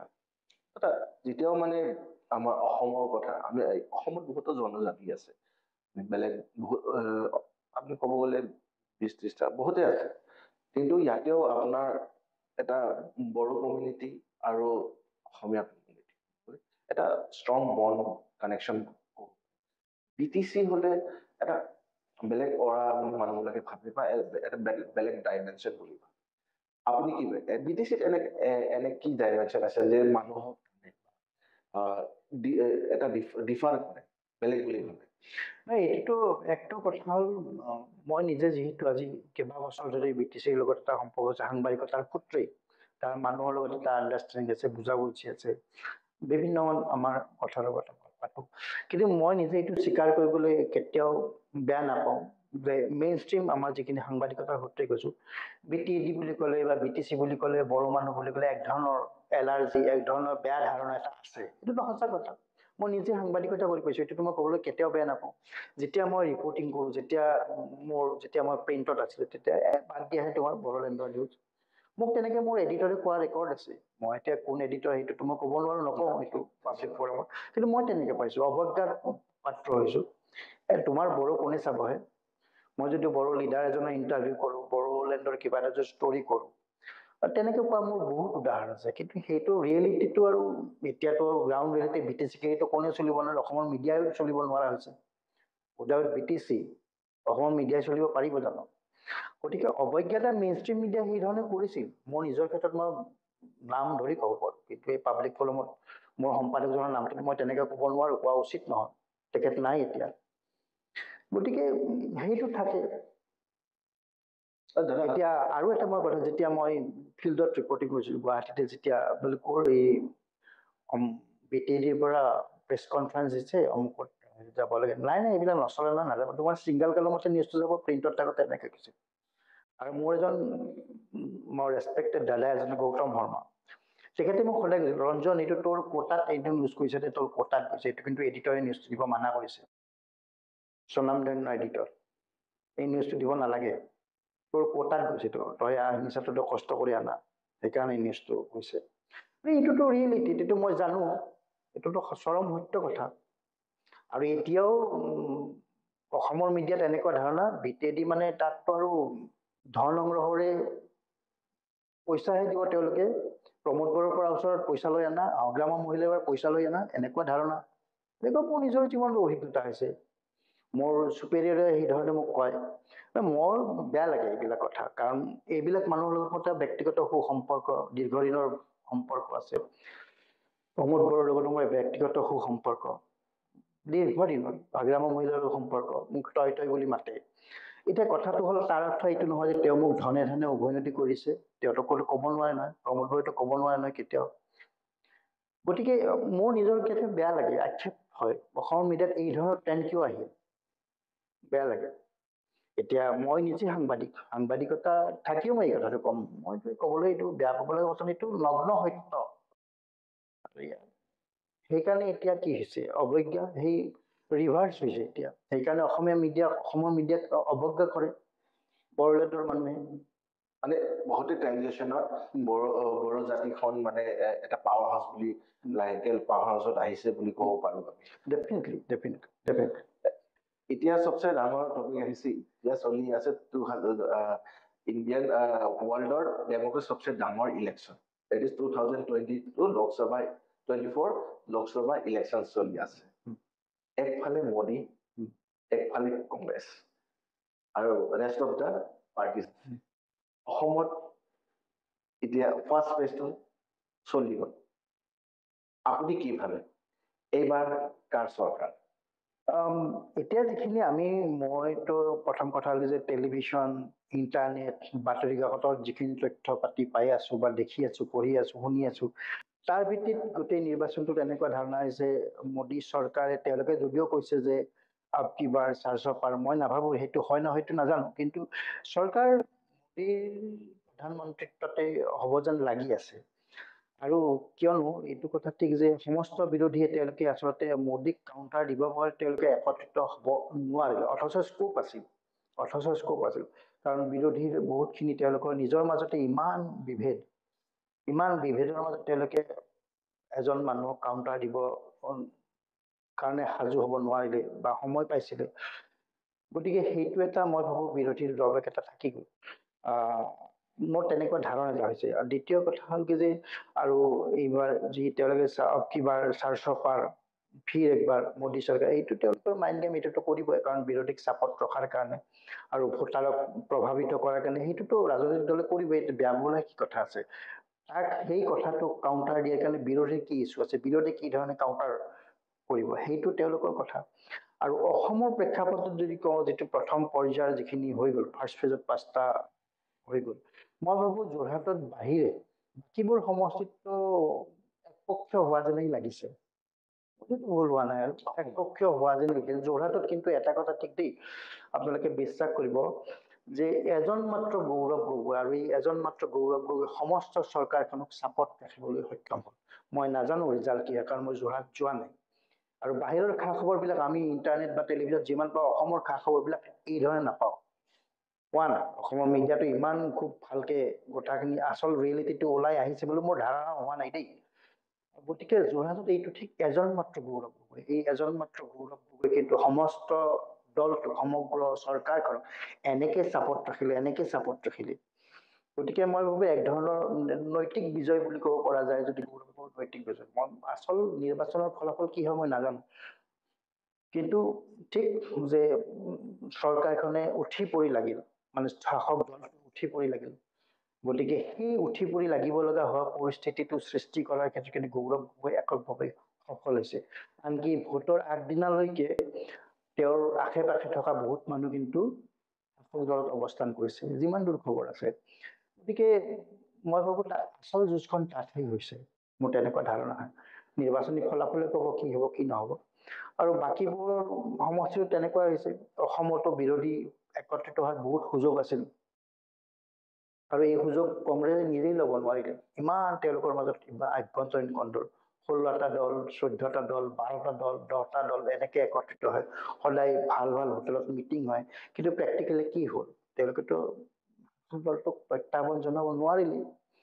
আৰু মিডিয়াত চৰ্চা হ'ল কেৱল যে বিৰোধী ঐক্য, কিন্তু প্ৰকৃততে বিৰোধী ঐক্য হ'লগৈ কি? বিৰোধী ঐক্যৰ নামত এজন প্ৰাৰ্থীকহে দিয়া হ'ল। এটা এটা ভাও চলি আছে য'ত অসমৰ ৰাইজত কংগ্ৰেছৰ ওপৰত ভৰসা, কিন্তু দেখা যায় যেতিয়া গৌৰৱ গগৈৰ কথা আহে, মানুহবিলাকৰ ডাইৰেক্টিভটো চেঞ্জ হৈ যায়। আপুনি এই বস্তুটো ক'ব পাৰে নেকি, যদি এটা চেঞ্জ লাগে অসমত, যদি এটা লিডাৰশ্বিপ লাগে, তেতিয়া খালি গৌৰৱ গগৈৰ চেহেৰাই আছে এটা? নহয়, কংগ্ৰেছত বহুত সমস্যা আছে। কংগ্ৰেছ নিজেই সমস্যাৰ এটা ভৰা। গতিকে তেওঁলোকে ৰাইজৰ আৰু কি সমস্যা আঁতৰ কৰাব। কিন্তু এইটো ঠিক, গৌৰৱ গগৈটো এটা সম্ভাৱনা, কিন্তু তেওঁৰ মাজত মানুহে কিন্তু এটা আশাৰ সঞ্চাৰ দেখিছে। সেইটোতো অস্বীকাৰ কৰাৰ কোনো উপায় নাই। আৰু গৌৰৱ গগৈক ইমান সমালোচনাত উচ্চ তাচ্ছিল্য কৰাৰ পিছত তেওঁ চিতপ্ৰজ্ঞভাৱে ইলেকশ্যনটোত তেওঁলোকে প্ৰচাৰ চলালে। আৰু আহি থকা দিনৰ ৰাজনীতিত গৌৰৱ গগৈয়ে, মই ভাবো, যদি তেওঁ ডিৰেইল নহয়, মই ভাবো তেওঁ প্ৰত্যাহ্বান জনাব পৰা এটা শক্তি হিচাপে, ইতিমধ্যেই হৈছে, প্ৰত্যাহ্বান জনাব পৰা এটা শক্তি হিচাপে পৰিণত হ'ব। আৰু গৌৰৱ গগৈ নতুন যুগৰ নেতা, গতিকে তেওঁৰ নেতৃত্বত তেওঁ যদি আৰু কিছু নতুন মানুহক লগত লৈ আগবাঢ়িব পাৰে, তেতিয়াহ'লে মই ভাবো এটা অসমৰ মানুহে এটা নতুন শক্তি এটা বিচাৰি পাব তেওঁৰ ৰূপত। আৰু বাকী কথা থাকিল এইটো, কংগ্ৰেছৰ নিজৰ সমস্যা বুলি কি অকল তেওঁলোকৰ কোনজন নেতাক চাব? তেওঁলোক টেষ্টেড লিডাৰ। তেওঁলোকে প্ৰত্যেকেইটো টেষ্ট, যিমান বছৰ ধৰি মন্ত্ৰী আছিল, কোনোবা বিভিন্ন ধৰণৰ দায়িত্বত আছিল। তেওঁলোকৰ বিৰুদ্ধে অজস্ৰ অভিযোগ আছে। গতিকে এই অভিযোগ থকা মানুহবিলাকতো তেওঁলোকে প্ৰমাণিত হৈছে, তেওঁলোকৰ বিৰুদ্ধে বহুত দুৰ্নীতি, অন্যায়, অবিচাৰ, ভ্ৰষ্টাচাৰৰ অভিযোগ আছে। গতিকে তেওঁবিলাকে আৰু নেতৃত্ব কেনেকে দিব পাৰিব? এইবিলাক নিজে নেতা হৈ থাকিব পাৰে, কিন্তু ৰাইজক বা দল এটাক নেতৃত্ব দিব পাৰিব বা চৰকাৰক নেতৃত্ব দিব পাৰিব, মই তেনেকে ভাবিব নোৱাৰো। আৰু অৱশ্যে সময়তকৈতো আৰু ডাঙৰ বিচাৰক কোনো নাই। সময়হে আচল বিচাৰটো কৰিব। মই ইয়াত যেই কথা নকৰো, মোৰ কথাটোতো শেষ সত্য হ'ব নোৱাৰে, কিন্তু মোৰ নিজৰ ধাৰণাখিনিহে কৈছো দেই। অসমৰ যোনটো এতিয়া বৰ্তমান ইলেকশ্যন চলি আছে, ইয়াতে বহুতো আমাৰ কংগ্ৰেছৰ পৰা ইলেকশ্যনৰ আগতে মানে পাৰ্টি চেঞ্জ কৰি বিজেপিত। চ' ইয়াৰ মেইন ড্ৰবেক্সটো আপুনি কি ভাবে? মানে ইলেকশ্যনত মানুহবিলাক পাৰ্টি চেঞ্জ কৰে, কিন্তু অসমত যেনেকে সলনি হৈছে, বহুত ইমান ডাঙৰ ডাঙৰ নেতাই আপোনাৰ বিজেপিত যোগদান দিলে, এতিয়া ৰখাব নোৱাৰিলে। আৰু বাকী পাৰ্টি কেইটাতো বাকী পাৰ্টিৰ পৰাও বিজেপিত যোগদান কৰি আছে। চ' আপুনি কি ভাবে এই যোনটো চেঞ্জ, যে মানুহবিলাক খালি বিজেপিতে গৈ আছে? বিজেপিটো ইমান চিট নাই দাদা, ক'ব গ'লে আমাৰ ইয়াতে অনলি 14 চিট আছে, কিন্তু আৰু আমি কাউন্সিল ইলেকশ্যন চালো, আপনি তাতে বেছি চিট নাই। চ' যদি চবে ওৱান পাৰ্টিয়ে হৈ যায়, পিছত আপুনি নাভাবে নেকি এই এটা পাৱাৰ ক্লেছ চলি হ'ব, বা বেলেগ পাৰ্টিত এটা বেলেগ থট লৈ এটা নতুন পাৰ্টিত যোৱা ক্লেছ হ'ব নহ'ব? ডেফিনেটলি হ'ব, ক্লেছটো হ'ব। সেইটোতকৈ ডাঙৰ কথা কি যে পাৰ্টি সলনি কৰে। তেওঁলোকেতো কোনো দলটোক ভাল পাই নাযায়, তেওঁলোকে নিজৰ চাৰ্ভাইভেলৰ কাৰণে তেওঁলোকে বাচি থকাৰ যিটো তাৰণা ৰাজনৈতিকভাৱে, তেওঁলোকে নোহোৱা হৈ যাব, সেই আশংকাতে দল সলনি কৰে। ইয়াত কোনো তেওঁলোকে কিবা মহান উদ্দেশ্যলৈ দল সলনি নকৰে নহয়। তেওঁলোকে এতিয়া কংগ্ৰেছৰ বেয়া দিন চলিছে, হয়তো কংগ্ৰেছৰ পৰা মানুহবিলাক পাইকাৰী হাৰত বিজেপিলৈ গৈছে। কালি বিজেপি কিবা কাৰণত বিজেপিৰ পতন আৰম্ভ হওক, বিজেপিৰ পৰা পাইকাৰী হাৰত মানুহবিলাক আহিব। গতিকে এইবিলাক কোনো আদৰ্শগত দল এৰি যোৱা নাই নহয়। আৰু এটা ভেকুৱাম সৃষ্টি হ'ব, বা এটা দলত ভেকুৱাম আৰু অন্য এটা দলত সৃষ্টি হ'ব। এইটো হয় যে বিজেপিতে আমি দেখিছো, বিজেপিতো বাৰিষাৰ মেটেকাৰ দৰে বিজেপিত এতিয়া মানুহ ভৰি গৈছে। ক'ত সেই শ্যামা প্ৰসাদ মুখাৰ্জী, দীনদয়াল উপাধ্যায়ৰ আদৰ্শৰ বিজেপি, ক'ত পাৰ্টি উইথ এ ডিফাৰেঞ্চ বা দল, সেইটো দলত এতিয়াতো আমি দেখিছোৱেই। মই দলটোক সমালোচনা কৰাৰ কথা নাহে, কিন্তু যি ধৰণে যি আদৰ্শ ৰীতি নীতিৰ কথা, তাততো এতিয়া বিভিন্ন ধৰণৰ মানুহ গৈছে। এতিয়া বিজেপিটো নিজেও সেইবিলাক মানুহক আদৰি লৈছে, কাৰণ বিজেপি তো তেওঁলোকে কৈছে আমি নিজৰ ধৰণে সজাই পৰাই ল'ম আৰু মানুহখিনিক, বেয়া মানুহ তাত গ'লে ভাল হৈ যায় আৰু। গতিকে সেইটোও ডাঙৰ কথা নহয়। গতিকে মানুহ আহিছে গৈছে, কিন্তু তাত এই যে বেয়া দিনত যিসকলে দলত কাম কৰিছিল বিজেপিত, তেওঁলোকেতো এক ধৰণৰ শংকা, এক ধৰণৰ গ্লানি, এক ধৰণৰ আশংকা ভোগাটো স্বাভাৱিক, আৰু ভুগিছেও। সেইটো তাত বিভিন্ন আছে, নতুন পুৰণি সংঘাত আছে, থাকিব। সেইটো আমি বাহিৰৰ পৰা ক'লে এইবিলাক তেওঁলোকেও বেয়া পাব, দলটোৱেও বেয়া পায়, স্বাভাৱিক, বেয়া পোৱাটো ডাঙৰ কথা নহয়। ডাঙৰ কথা হ'ল যে বিজেপিতটো এতিয়া পাইকাৰী হাৰত মানুহ গৈ আছে। এতিয়া বিজেপি দল শক্তিশালী হৈ আছে, চৰকাৰ আছে, কেন্দ্ৰত চৰকাৰ আছে, ইয়াত চৰকাৰ আছে। যেতিয়াই বিজেপিয়ে যেতিয়া গ্ৰাফ তললৈকে নামিব, এই মানুহবিলাকে লাহে লাহে গুচি যাব। যিসকলে বিজেপিত আদৰ্শৰ কাৰণে বিজেপি লৈ গৈছিল, সেইবিলাক মানুহ থাকিব, আমি দেখিছো নহয়। কাৰণ আমি যেতিয়া বহুদিন ধৰি মই বিজেপি ভিত্তিত ৰিপৰ্টিং কৰিছো, তাত এটা সময়ত আমি যেতিয়া ৰিপৰ্টিং কৰিবলৈ গৈছো, তাত ৰঙা চাহ পাইছিল। তাকো সেই সাংবাদিকবিলাকে ইজনে সিজনে 10 টকা 15 টকা উঠাই, যেনেকে আমি চাহ খোৱা দিনো আছে, সেই দিনৰ বিজেপি আমি দেখিছো। এতিয়াতো বিজেপি এটা কৰ্পৰেট ষ্টাইলত চলিব, স্বাভাৱিক। এই পৰিৱৰ্তন, দল শক্তি হৈছে, বিশ্বৰ বৃহত্তম দল। গতিকে এইবিলাক বেয়া হৈছে বা ভাল হৈছে, এইটো ক'বলৈ অলপ দিগদাৰ। এইবিলাক হয় আৰু হ'ব আৰু। গতিকে কিন্তু অতীতটো থাকিব। লিডাৰশ্বিপটো আমি কোৱেশ্যন কৰিব পাৰিম যে ভূপেন বৰাৰ যোনটো লিডাৰশ্বিপ, এটা লিডাৰ হয় জাহাজৰ কেপ্টেইন। চ' এটা কেপ্টেইনে ডাইৰেকশ্যন দিয়ে, বা যদি আপোনাৰ ৱেডাৰ কণ্ডিশ্যন বেয়া হৈছে তো শ্বিপটো কণ্ট্ৰল কৰে। এতিয়া সময়ত এনেকুৱা লাগি আছে যে ভূপেন বৰাৰ যোনটো লিডাৰশ্বিপ, মানুহবিলাক সেই বস্তু গ্ৰহণ কৰিব পাৰিছে নে পৰা নাই, এটা কুৱেশ্যনেবল বুলি আমি মানে এটা তথ্য পাইছো। মানুহবিলাক কথা পাতি আছে, পাব্লিকে যদি আপুনি আমি এই বস্তু মানে গম পাইছো পাব্লিকৰ পৰা, কি তেখেতৰ লিডাৰশ্বিপত মানুহ অলপ কুৱেশ্যন কৰিছে। নহয়, কথাটো এনেকুৱা, চৰকাৰত নাথাকিলে লিডাৰশ্বিপক কুৱেশ্যন কৰাটো সহজ। দলটো এতিয়া চৰকাৰত নাইতো, গতিকে ভূপেন বৰাই তেওঁ সফল সভাপতি নে বিফল সভাপতি সেইটো কোৱাতকৈ, যিহেতু তেওঁৰ দলটো চৰকাৰত নাই বা বিৰোধীত থকা দল, তাততো তেওঁলোকে শক্তিহীন হৈ গৈছে দিনে দিনে। গতিকে এই অৱস্থাত হলা গছত বাগি কুঠাৰ মৰা সহজ নহয়। গতিকে ভূপেন বৰাক সমালোচনা কৰাটো সহজ। এতিয়া তেওঁ নেতৃত্ব কাক দিছে? মানুহ নথকা দল এটাক নেতৃত্ব দিব লগা হৈছে, যিখিনি মানুহতো এজনৰ পিছত ইজনকৈ তেওঁক সংগ এৰিছে। গতিকে সেইটো ভূপেন বৰাৰ যোগ্যতা অৰ্হতাক প্ৰশ্ন কৰিব পৰাকৈ কৰাটো যিমান সহজ, তাতকৈ কঠিন কামটো হ'ল যে দলটোৱে শাসনত নাই। আৰু কংগ্ৰেছৰ এটা কথা হ'ল তেওঁলোকে শাসনত নথকা অভ্যাসটো খুব কম আছে। তেওঁলোকে শাসনত থকা এটা অভ্যাস হৈছে, 60 বছৰ তেওঁলোকে একেৰাহে চৰকাৰ চলাইছিল। ইয়াতো তেওঁ বছৰৰ পিছত বছৰ ধৰি চৰকাৰ চলিছিল। তাৰপিছত তেওঁলোকে বিৰোধীত থকা বা চৰকাৰত নথকা অৱস্থাত কাম কৰাৰ তেওঁলোকে বৰ অভ্যস্ত নহয়, আৰু তাৰ পৰিণতি তেওঁলোকে ভুগি আছে। গতিকে সেইটোৱে কথা। গতিকে কেৱল ইয়াত একমাত্ৰ ভূপেন বৰাক দোষ দি অন্য কাৰোবাৰ কোনোবা এজন মন্ত্ৰী বিধায়কক দোষ দিটো বিশেষ লাভ নহয়। গতিকে বিৰোধীত কাম কৰাৰ অভিজ্ঞতা বা তেওঁলোকৰ অভ্যস্ত বৰ বিশেষ নহয়, সেইটো কাৰণে এইটো অৱস্থা। কিন্তু মই জানো যে চৰকাৰত নথকাৰ পাছতো অসম গণ পৰিষদে কিদৰে তেওঁলোকে সাংগঠনিক কাম কাজ কৰি গৈছিল, কিমান নিষ্ঠাভাৱে তেওঁলোকে কাম কৰিছিল। গতিকে তেনেকুৱা উদাহৰণ। আৰু আজি বিজেপি আজিহে চৰকাৰত আহিছে, দুটা টাৰ্ম, তেওঁলোকে এইটো টাৰ্মটো ফুল সম্পূৰ্ণ হোৱা নাই। কিন্তু আমি বিৰোধী থকা বিজেপিকো দেখিছো, তেওঁলোকৰ কৰ্মী সংসলে, দলৰ নেতাসকলে কি ধৰণৰ দলৰ কাৰণে কাম কৰিছে অহৰহ। চৰকাৰত নথকা দল এটাই কি ধৰণে তেওঁলোকে সাংগঠনিক দৃঢ়তা প্ৰদৰ্শন কৰিছিল। গতিকে ডিফাৰেঞ্চ থাকে বিজেপি আৰু কংগ্ৰেছ তেনেকে। আৰু এটা কথা, বিজেপি এতিয়া চাওক, বিজেপি যে মই যে হাজাৰ ভুলৰ মাজত হাজাৰ সমালোচনা কৰাৰ মাজত এটা বিজেপিক আপুনি কৃতিত্ব দিবলৈ, তেওঁলোকে 24x7 এই ধৰণে তেওঁলোকে কাম কৰে।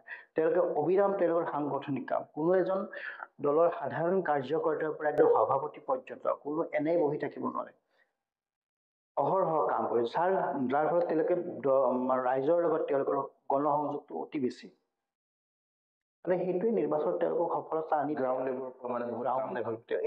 এইটো হ'ল তেওঁলোকৰ এটা আজি এইবাৰ ইলেকশ্যনত তেওঁলোকে বৰ বিশেষ সাংঘাতিক কিবা তেওঁলোকৰ কৰ্মীসকলক কষ্ট কৰিব লগা হৈছে বুলি মোৰ মনে নকয়। কাৰণ তেওঁলোকে কাম কৰিয়ে আছে, ইলেকশ্যন বুলি নহয় আৰু তেওঁলোকে কাম কৰিয়ে থাকে আমি জানো যিখিনি খবৰ পাই থাকোঁ।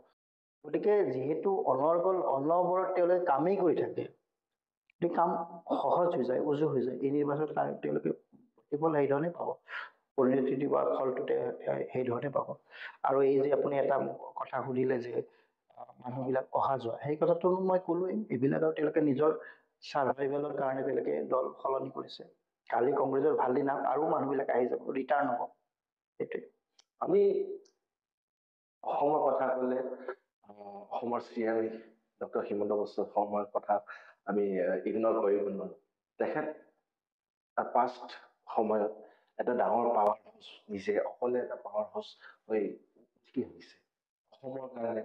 তেখেতে অসমক এটা বেলেগ লেভেলত ৰিপ্ৰেজেণ্ট কৰি বুলি মানুহে কৈ আছে। এইটো মই কোৱা কথা নহয়, পাব্লিকৰ কোৱা কথা কি অসমৰ এটা পাৱাৰ হাউচ, এটা মেপ, ইণ্ডিয়াৰ মেপত তেখেতে এটা বেলেগ এটা আইডেণ্টিটি দিছে। সেইটো কি হ'ল দাদা? ডেফিনেটলি হিমন্ত বিশ্ব শৰ্মাৰ যোগ্যতা, অৰ্হতা, দক্ষতা এই সম্পৰ্কত কুৱেশ্যন কৰাৰ কোনো অৱকাশে নাই। তেওঁ নিজেই তেওঁৰ উদাহৰণ। তেওঁৰ 24/7 এজন মুখ্যমন্ত্ৰী, কাৰ্যকৰ্তা, নেতা, কৰ্মী, যি কয় আপুনি সকলো কাম কৰে। এতিয়া এটা মুখ্যমন্ত্ৰী হিচাপে তেওঁতো প্ৰত্যেকটো ডিপাৰ্টমেণ্টৰ নখ দৰ্পণ, প্ৰত্যেকটো কাম তেওঁৰ নখ দৰ্পণ। তেওঁতো নিজৰ যোগ্যতা, আপুনি তেওঁক বেয়া পাব পাৰে, সমালোচনা কৰিব পাৰে, এইটো আপোনাৰ কথা। কিন্তু মূল কথা এইটোৱেই যে তেওঁকতো অস্বীকাৰ কৰিব নোৱাৰে। তেওঁৰ নিজৰ যোগ্যতা প্ৰতিপন্ন কৰিছে। নিজৰ যোগ্যতা প্ৰতিপন্ন কৰে কেইজন লিডাৰ আছে, কেইজন নেতা আছে, কেইজন মন্ত্ৰী আছে, কেইজন বিধায়ক আছে। গতিকে নিজৰ যোগ্যতা প্ৰমাণ কৰিব পৰা এজন নেতা হ'ল তেওঁ। আৰু 24/7 তেওঁ কাম কৰা মুখ্যমন্ত্ৰী, নেতা, কৰ্মী কোনো নহয়। গতিকে তেওঁ সমালোচনা কৰিব, তেওঁৰ নীতিক ভুল বুলি ক'ব পাৰে। ভুলপাত্ৰ তেওঁ ভুল কৰিছে, বেয়া কাম কৰিছে, সমালোচনা কৰিছে, সেইটো এটা বেলেগ বিষয়। কিন্তু তেওঁৰ অৰ্হতা, যোগ্যতা, দক্ষতা এইটোকতো প্ৰশ্ন কৰাৰ কোনো অৱকাশ নাই। আৰু সেইটোতো মই কৰিব নোৱাৰিম, নকৰোঁ, কৰাৰ যুক্তিও নাই। কাৰণ তেওঁক মই দেখিছোঁ, ব্যক্তিগত পৰ্যায়তো তেখেতৰ লগত সম্পৰ্ক আছে যিহেতু কৈছোঁ। তেখেতৰ মানে কাৰ্যকালত বহুতো কাম আমি দেখিছোঁ। মানুহবিলাক আৰু তেখেতে যেনেকে অসমক ৰিপ্ৰেজেণ্ট কৰে, আপুনি ভাবে নেকি কি এই নেক্সট 5 years বা 10 years তেখেতৰ মানে তেখেতৰ কেলিবাৰৰ মিনিষ্টাৰ কোনোবা অসমত আছে যে তেখেতৰ সমষ্টিত চেলেঞ্জ দিব পাৰে? তেনেকেতো মই দেখা নাই এতিয়ালৈকে। কাৰণ তেওঁ ইমান বেছি শক্তিমন্ত, ইমান বেছি শক্তিশালী, তেওঁৰ বুদ্ধি, যোগ্যতা, অৰ্হতাৰে ইমান বেছি শক্তিশালী। তেওঁক এই মুহূৰ্তত মোৰতো চকুত নপৰে তেওঁক চেলেঞ্জ কৰিব পাৰে, তেওঁৰ সমানে তেওঁ কাম কৰিব দেখা নাই। কাৰণ তেওঁৰ যিটো ব্ৰিগেড, সেই ব্ৰিগেডত তেওঁৰ সমকক্ষ তেনেকুৱা মানুহ সৃষ্টি হৈছে বা হ'ব মই নাভাবোঁ। মানুহে নিজৰ যোগ্যতাবোৰ কাম কৰি থাকে, সংযোগ্যৱান মানুহো টিকি থাকে, টিকি থকাটো এটা বেলেগ কথা। কিন্তু জিলিকি থকাটো এটা বেলেগ কথা। তেওঁ জিলিকি আছে, জিলিকি থাকিব। আজি ভাৰতীয় প্ৰেক্ষাপটতো তেওঁ জিলিকি আছে। তেওঁ সেইধৰণে তেওঁ নিজক প্ৰজেক্ট কৰিব পাৰিছে। গতিকে জিলিকি আছে। মানুহ টিকি থকাটো, চলি থকাটো ডাঙৰ কথা নহয়। চলি চবেই আছে, আমিও চলি আছোঁ। কিন্তু আমি জিলিকি থকা নাই।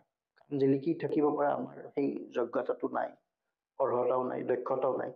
সেইকাৰণে আমি চলি আছোঁ, তেওঁ জিলিকি আছে নক্ষত্ৰৰ দৰে। সেইটোৱে কথা।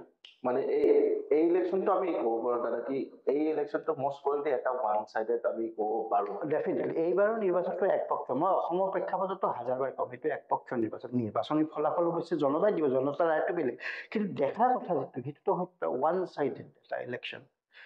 আৰু এইটো হোৱাৰ ফলত ইয়াৰ পৰিণতি কিছুমান বেয়াও আছে। সেইবিলাক পৰিণতি সময়ত হয়তো সময় প্ৰমাণ কৰিব। কিন্তু এইবাৰৰ নিৰ্বাচন ওৱান চাইডেড নিৰ্বাচন। মানে এনেকুৱাও বুলি ক'ব পাৰি, আপুনি BJP versus others, Himanta Biswa Sharma versus others, এই ধৰণৰ ক'ব পাৰে, যি ধৰণে হয়। যদি অসমত এটা যদি অপজিশ্যন বা বেলেগ পাৰ্টীয়ে যদি এটা নিজৰ চেলেঞ্জ দিব লাগে বা এটা চেঞ্জ আনিব লাগে, they have to directly challenge Himanta Biswa Sarma. Definitely তেওঁক কাউণ্টাৰ কৰিব পৰা, তেওঁৰ নীতিক ভুল বুলি প্ৰমাণ কৰিব পৰা মানুহৰ দৰকাৰ হ'ব। সেই ধৰণে সেই শক্তি, সেই যোগ্যতা, অৰ্হতা, বুদ্ধি কিমান মানুহৰ আছে, কিমান সেইখিনি প্ৰজেক্ট কৰিব পাৰে নিজক সেই ধৰণে, তাৰ ওপৰত নিৰ্ভৰ কৰিব কথাখিনি। কিন্তু আজিৰ তাৰিখততো তেনেকুৱা মোৰ চকুত পৰা নাই, যদি মোৰ মিৰাকল নহয়। তো কিন্তু বাৰ বাৰ এজন মানুহৰ নাম আহি থাকে যে বাৰ বাৰ তেখেতে চেলেঞ্জ কৰি থাকে। তেখেতৰ নাম হ'ল অখিল গগৈ। তেখেতে আমাৰ CM হিমন্ত বিশ্ব শৰ্মাৰ পলিচিছ কেইটা চেলেঞ্জ কৰি থাকে। তেখেতৰ পলিচিছক মিডিয়াৰ ওচৰত আনি থাকে যে কিবা ভুল হৈছে। চ' তেখেতে কৰিব পাৰিব নেকি? নহয়, কথাটো এনেকুৱা, অখিল গগৈতো এজন সংগ্ৰামী। তেওঁকোতো আপুনি অস্বীকাৰ কৰিব নোৱাৰে। তেওঁ নিজৰ এটা জোনত কাম কৰি আছে, সেইটো জোনত তেওঁতো নেতা হয়। কিন্তু তেওঁ সামগ্ৰিকভাৱে হিমন্তক প্ৰত্যাহ্বানটো কোনে কাক নজনায়? প্ৰত্যাহ্বানটো সকলোৱে সকলোক জনাব পাৰে, কিন্তু প্ৰত্যাহ্বান জনোৱা আৰু প্ৰত্যাহ্বান জনাব খোজা প্ৰত্যাহ্বান জনাব খোজা যিটো পৰিস্থিতি, সেইটোৰ লগতহে মানুহে তুলনা কৰিব মানুহক। গতিকে অখিল গগৈ নেতা, অখিল গগৈ সংগ্ৰাম কৰি আজিৰ এই অৱস্থা পাইছে, তেওঁক কোনে অস্বীকাৰ কৰিব?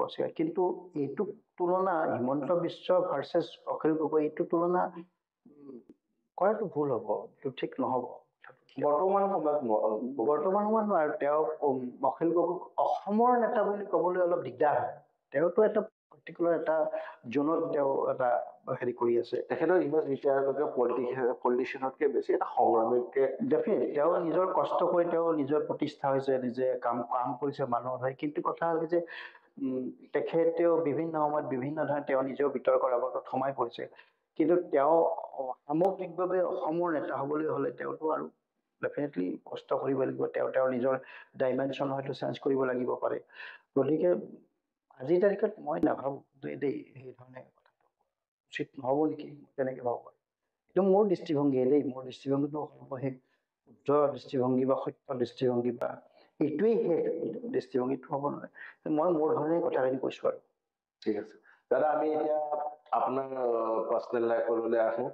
আপোনাৰ জাৰ্নেলিজম লাইফ এটা বহুত সময় হ'ল। চ' আপুনি বহুত ট্ৰেঞ্জিশ্যনছ দেখি আছে। আগৰ সময়ৰ সাংবাদিকতা আৰু এই সময়ৰ সাংবাদিকতা আপুনি কিমান সলনি পালে, আৰু কি মানে ইয়াতে চেঞ্জেছ পালে বা চেলেঞ্জেছ পালে? প্ৰত্যাহ্বানটো বহুতখিনি আছে, কিন্তু মই ইমানো অভিজ্ঞ নহয় যে মই তুলনা কৰি পুৰণি এতিয়াৰ এইটো অকণমান ক'বলৈ দিগদাৰ। তথাপি মই এইটো কথা ক'ম যে টু চাম এক্সটেণ্ট মই যদি কওঁ অলপ অনেষ্টিটোৰ অভাৱ ঘটিছে। সততাৰে কাম কৰা মানুহৰ সংখ্যা ডে বাই ডে কমি গৈছে। আৰু এতিয়াতো ডিজিটেল মিডিয়া বা যি ধৰণে আগ্ৰাসী হৈছে, এই আগ্ৰাসী হোৱাৰ দিনত এতিয়া ইমান বজাৰ কেন্দ্ৰিক গোটেই কাৰবাৰটো হৈছে। গতিকে ইয়াত অনেষ্টলি বা চিনচিয়াৰলি কাম কৰা তো অলপ মুস্কিল হৈ পৰিছে। অৰ্থ সৰ্বস্ব হৈ পৰিছে, ধনটো লাগিব, কিন্তু মই ধনৰ অৰ্থটো বেলেগ মই ধৰণে কৈছোঁ। আৰু আমিও কাম কৰিছিলোঁ। এতিয়া মানুহক যিধৰণে পেচাদাৰী হ'ব লাগে, কিন্তু পেচা মানে এইটো নহয় টকাৰ বিনিময়ত কাম কৰা, টকালৈ কাম কৰা, এই ধৰণৰ কথাও আহি যায়। গতিকে মোৰ নিজৰ ধাৰণা এনেকুৱা হৈছে, মই নিজে যিহেতু এটা কিছু বছৰ কাম কৰোঁ, মই নিজৰ আশে পাশে থকা মানুহবিলাকক দেখি শুনি গৈছোঁ, এক ধৰণে অনেষ্টলি কাম কৰা মানুহৰ সংখ্যাটো কমি গৈছে তেনেকুৱা। আৰু এতিয়া তাৰ কাৰণে আমি কাক দুখ দিম? সেইটোৰ কাৰণে দুখটো মোৰ নিজেই হ'ব লাগিব। মই যদি কাৰোবাতকৈ চিনিয়ৰ, তেতিয়াহ'লে মই মোৰ জুনিয়ৰক প্ৰপাৰ শিক্ষা দিব পৰা নাই। গতিকে আমাৰ অগ্ৰজসকলৰ পৰা আমি যি শিকিলোঁ, দেখিলোঁ, বুজিলোঁ, ভিত্তিত মই এই কথাটো কৈছোঁ যে আমাৰ কোনোবাই আগৰ মানুহখিনিয়ে বা নেতৃত্বত থকা মানুহখিনিয়ে গোটেই ছিষ্টেমটোক তেওঁলোকে ঠিক কৰিব, যি ধৰণে ঠিক কৰিব লাগে সেইধৰণে ঠিক কৰিব পৰা নাই নেকি? মই বেলেগক দুখ দিয়াৰ কাৰণে মই মোৰ নিজৰ ক্ষেত্ৰত এতিয়া মই যদি 20 বছৰ হ'ল বা 30 বছৰ হ'ল, তেতিয়াহ'লে 2 বছৰ আগত অহা ল'ৰাটোৱে যদি কিবা ভুল কৰিছে, তাৰ কাৰণে দোষী কিন্তু মই নিজে, কাৰণ তেওঁক মই ডিৰেইল কৰি হোৱাত মই বাধা দিব পৰা নাই। গতিকে নতুন জেনেৰেশ্যনৰ মানুহখিনিক দোষ দিয়াৰ আগতে আমি পুৰণিবিলাক, যিসকল পুৰণি বুলি আমি দাবী কৰোঁ বা পুৰণি হৈছোঁ বা পুৰণি হয়, সেইসকল মই ভাবোঁ বেছি দোষী। তেওঁলোকে প্ৰপাৰলি তেওঁলোকক গাইড কৰিব পৰা নাই। আৰু এই ছিষ্টেমটোক আমি সাংবাদিকতাৰ মহত্ব, গুৰুত্ব, এই কথাবিলাক আমি যেন প্ৰপাৰ ৱেত ৰাখিব পৰা নাই, সেইটো এটা বুলি ভাবোঁ। নতুন জেনেৰেশ্যনৰ যিখিনি ইউথ যিখিনি আছে, তেওঁলোকে ইমান প্ৰতিভাশালী ল'ৰা ছোৱালী আহিছে, তেওঁলোকতো ঠাট্টা বিদ্ৰূপ কৰি লাভ নাই। তেওঁলোকৰ লাইনত ইমান জ্ঞান বুদ্ধি আছে, তেওঁলোকক অকণমান ঠিক ঠাক কৰি লৈ গ'লে খুব ভাল ভাল মানুহ আমি পাম এই ক্ষেত্ৰখন। গতিকে মই ভাবো আমাৰ যিসকলে আমাক নেতৃত্ব দি আছে সেইসকলে মানুহখিনিক অকণমান প্ৰপাৰ গাইডেঞ্চ দিব পাৰিলে ভাল হ'ব। আমাৰ ইয়াতে মানে এতিয়াও মানে জাৰ্ণালিজমলৈ প্ৰপাৰ গাইডেঞ্চটো এতিয়া বজাৰলৈ মেলি দিছে আৰু ৰাতিপুৱা যেতিয়া চৰাইৰ বাহৰ পৰা চৰাইবিলাক ওলাই আহে, তেনেকে মানুহবিলাক ওলাই যায়, ৰাতিপুৱা ওলাই আহে, আবেলি হেৰি কৰি আহে, তাৰপিছত তেওঁলোকে ক'ত কি কৰিছে, কি কৰা নাই, কোনটো বেয়া কামত গৈছে, কি বেয়া কাম কৰিছে সেইবিলাকৰ মোৰ দেখভাল নাই। গতিকে যি ধৰণে কোনো ধৰণৰ প্ৰশিক্ষণ নাই, অৰিয়েণ্টেশ্যন নাই, গতিকে তেনেকে আৰু ভাল সাংবাদিক এজন মানুহ কম জনা মানুহ এজন ভাল হ'ব পাৰে যেতিয়া ঠিক উপযুক্তভাৱে তেওঁক মানে প্ৰশিক্ষণ দিয়া হয়, উপযুক্তভাৱে তেওঁক গাইডেঞ্চ দিয়া হয়। আৰু ভাল সাংবাদিক হ'ব লাগিলে এই বিলাত ফেৰত হৈ আহিব লাগিব, কেম্ব্ৰিজৰ পৰা পঢ়ি আহিব লাগিব, নামৰ পিছফালে ভাল ডিগ্ৰী এটা থাকিব, সেইটো মই নাভাবোঁ। কৰ্খন হ'ব লাগিব, বস্তুখিনি নিজে শিকি বুজি লৈ প্ৰপাৰলি যদি আমি মানুহখিনিক চলাব পাৰোঁ, তেতিয়া মই পুনৰবাৰ কৈছোঁ যে খুব ভাল নামৰ পিছফালে খুব ভাল ডিগ্ৰী থাকিলে ভাল সাংবাদিক হ'ব নোৱাৰে। কাৰণ মই দেখিছোঁ ন ভাল ভাল ডাঙৰ মাছ কমিউনিকেশ্যন ইনষ্টিটিউশ্যনৰ পৰা অহা ল'ৰা ছোৱালীয়ে ভালকে অসমখনকে নাজানে, ভালকে নাম ডাঙৰ শিলা ক'ত আছে নাজানে। মানে যদি বৈশাগু মানে কি নাজানে, এতিয়া বৈশাগু মানে কি যদি মোৰ ডেস্কৰ ল'ৰাজনে নাজানে, তাৰ কাৰণে দুখীটো ময়ে হ'ম চাগে, মই কোৱা নাই চাগে, তেওঁলোকে নাজানে। মাছ কমিউনিকেশ্যন এতিয়াতো মাছৰুম গ্ৰথ হৈছে, চবেইতো এতিয়াতো ডিজিটেল মিডিয়া অহাৰ পিছত চবেইতো একোটা মাছ কমিউনিকেশ্যন এখন ইনষ্টিটিউশ্যন খুলি লৈছে নিজৰ ঘৰতে, শিকাই লৈছে, ধাম ধুম ল'ৰা ছোৱালী আনিছে, গ্লেমাৰ, আৰু তেওঁলোকে একোজন গ্লেমাৰো আজিকালি গ্লেমাৰ বহুত ল'ৰা ছোৱালী আজি কালি হেৰি কৰিছে নহয়, মাছ কমিউনিকেশ্যন ইনষ্টিটিউশ্যন খুলিছে, কিন্তু তেওঁলোকে ৰেফাৰেঞ্চত বহুত মানুহক চাকৰি তাকৰি দিয়াব পাৰে। দিয়াৰ পিছত এই ল'ৰাবিলাকে নাম ডাঙৰ শিলাকো ক'ত আছে নাজানে নহয়, এসময় মানে উমানন্দ ক'ত আছে নাজানে। স্ক্ৰিপ্টিং যিটো লিখা এটা জাৰ্ণালিজমত লিখা বুলি পোৱা যায়, আৰ্ট অফ ৰাইটিং, সেইটো মানে কমি গৈছে বুলি ক'ব। ডেফিনেটলি কমি গৈছে। এতিয়া যিহেতু টিভিত ওলালে যিটো চেলিব্ৰিটি হৈ যায়, আৰু এতিয়া ফেচবুকৰ জামানাত যোনে নিজে নিজে যিহেতু ভাল ভাল জাৰ্ণালিষ্ট হৈ উঠিছে, গতিকে আৰু এতিয়াতো আৰু লিখাৰ স্কিল দিল কথা নাহে, আৰু মুখত ওলাব দেখাত অলপ ধুনীয়া হ'লে তাৰ কথাই নাই, কথা অলপ ক'ব পাৰিলে অকণমান আৰু মিক্স লেংগুৱেজত কথা ক'লেতো কথাই নাই আৰু বাক্যটোত 4-5টামান ইংৰাজী শব্দ, 2টামান হিন্দী, তেনেকে কথা কৈ দিলে তেওঁ ভাল আৰু তেওঁলোকৰ ফলোৱাৰ্ছ বহুত বেছি। যিসকলে ভালকে ধুনীয়াকৈ সাংবাদিকৰ কৰি আছে তেওঁলোকৰতো ইমান ফেন ফলোৱাৰ্ছ নাই নহয়। গতিকে প্ৰব্লেম আছে, প্ৰব্লেম মই কোৱা নাই যে নতুন মানে বেয়া দেই, কিন্তু এইটো ঠিক নতুনবিলাক ভাল কৰিবলৈ আমি পুৰণিবিলাক অলপ ঠিক ঠাক কৰি ল'ব লাগিব। ইয়াৰ কাৰণে অথৰিটি এটা লাগে আচলতে। যিকোনো ক্ষেত্ৰত আপুনি টেলিভিছন ইনষ্টিটিউশ্যনত মানুহে টেলিভিছন ফিল্ম বা কেমেৰাৰ কাম শিকে, হয় শিকিব লাগিব।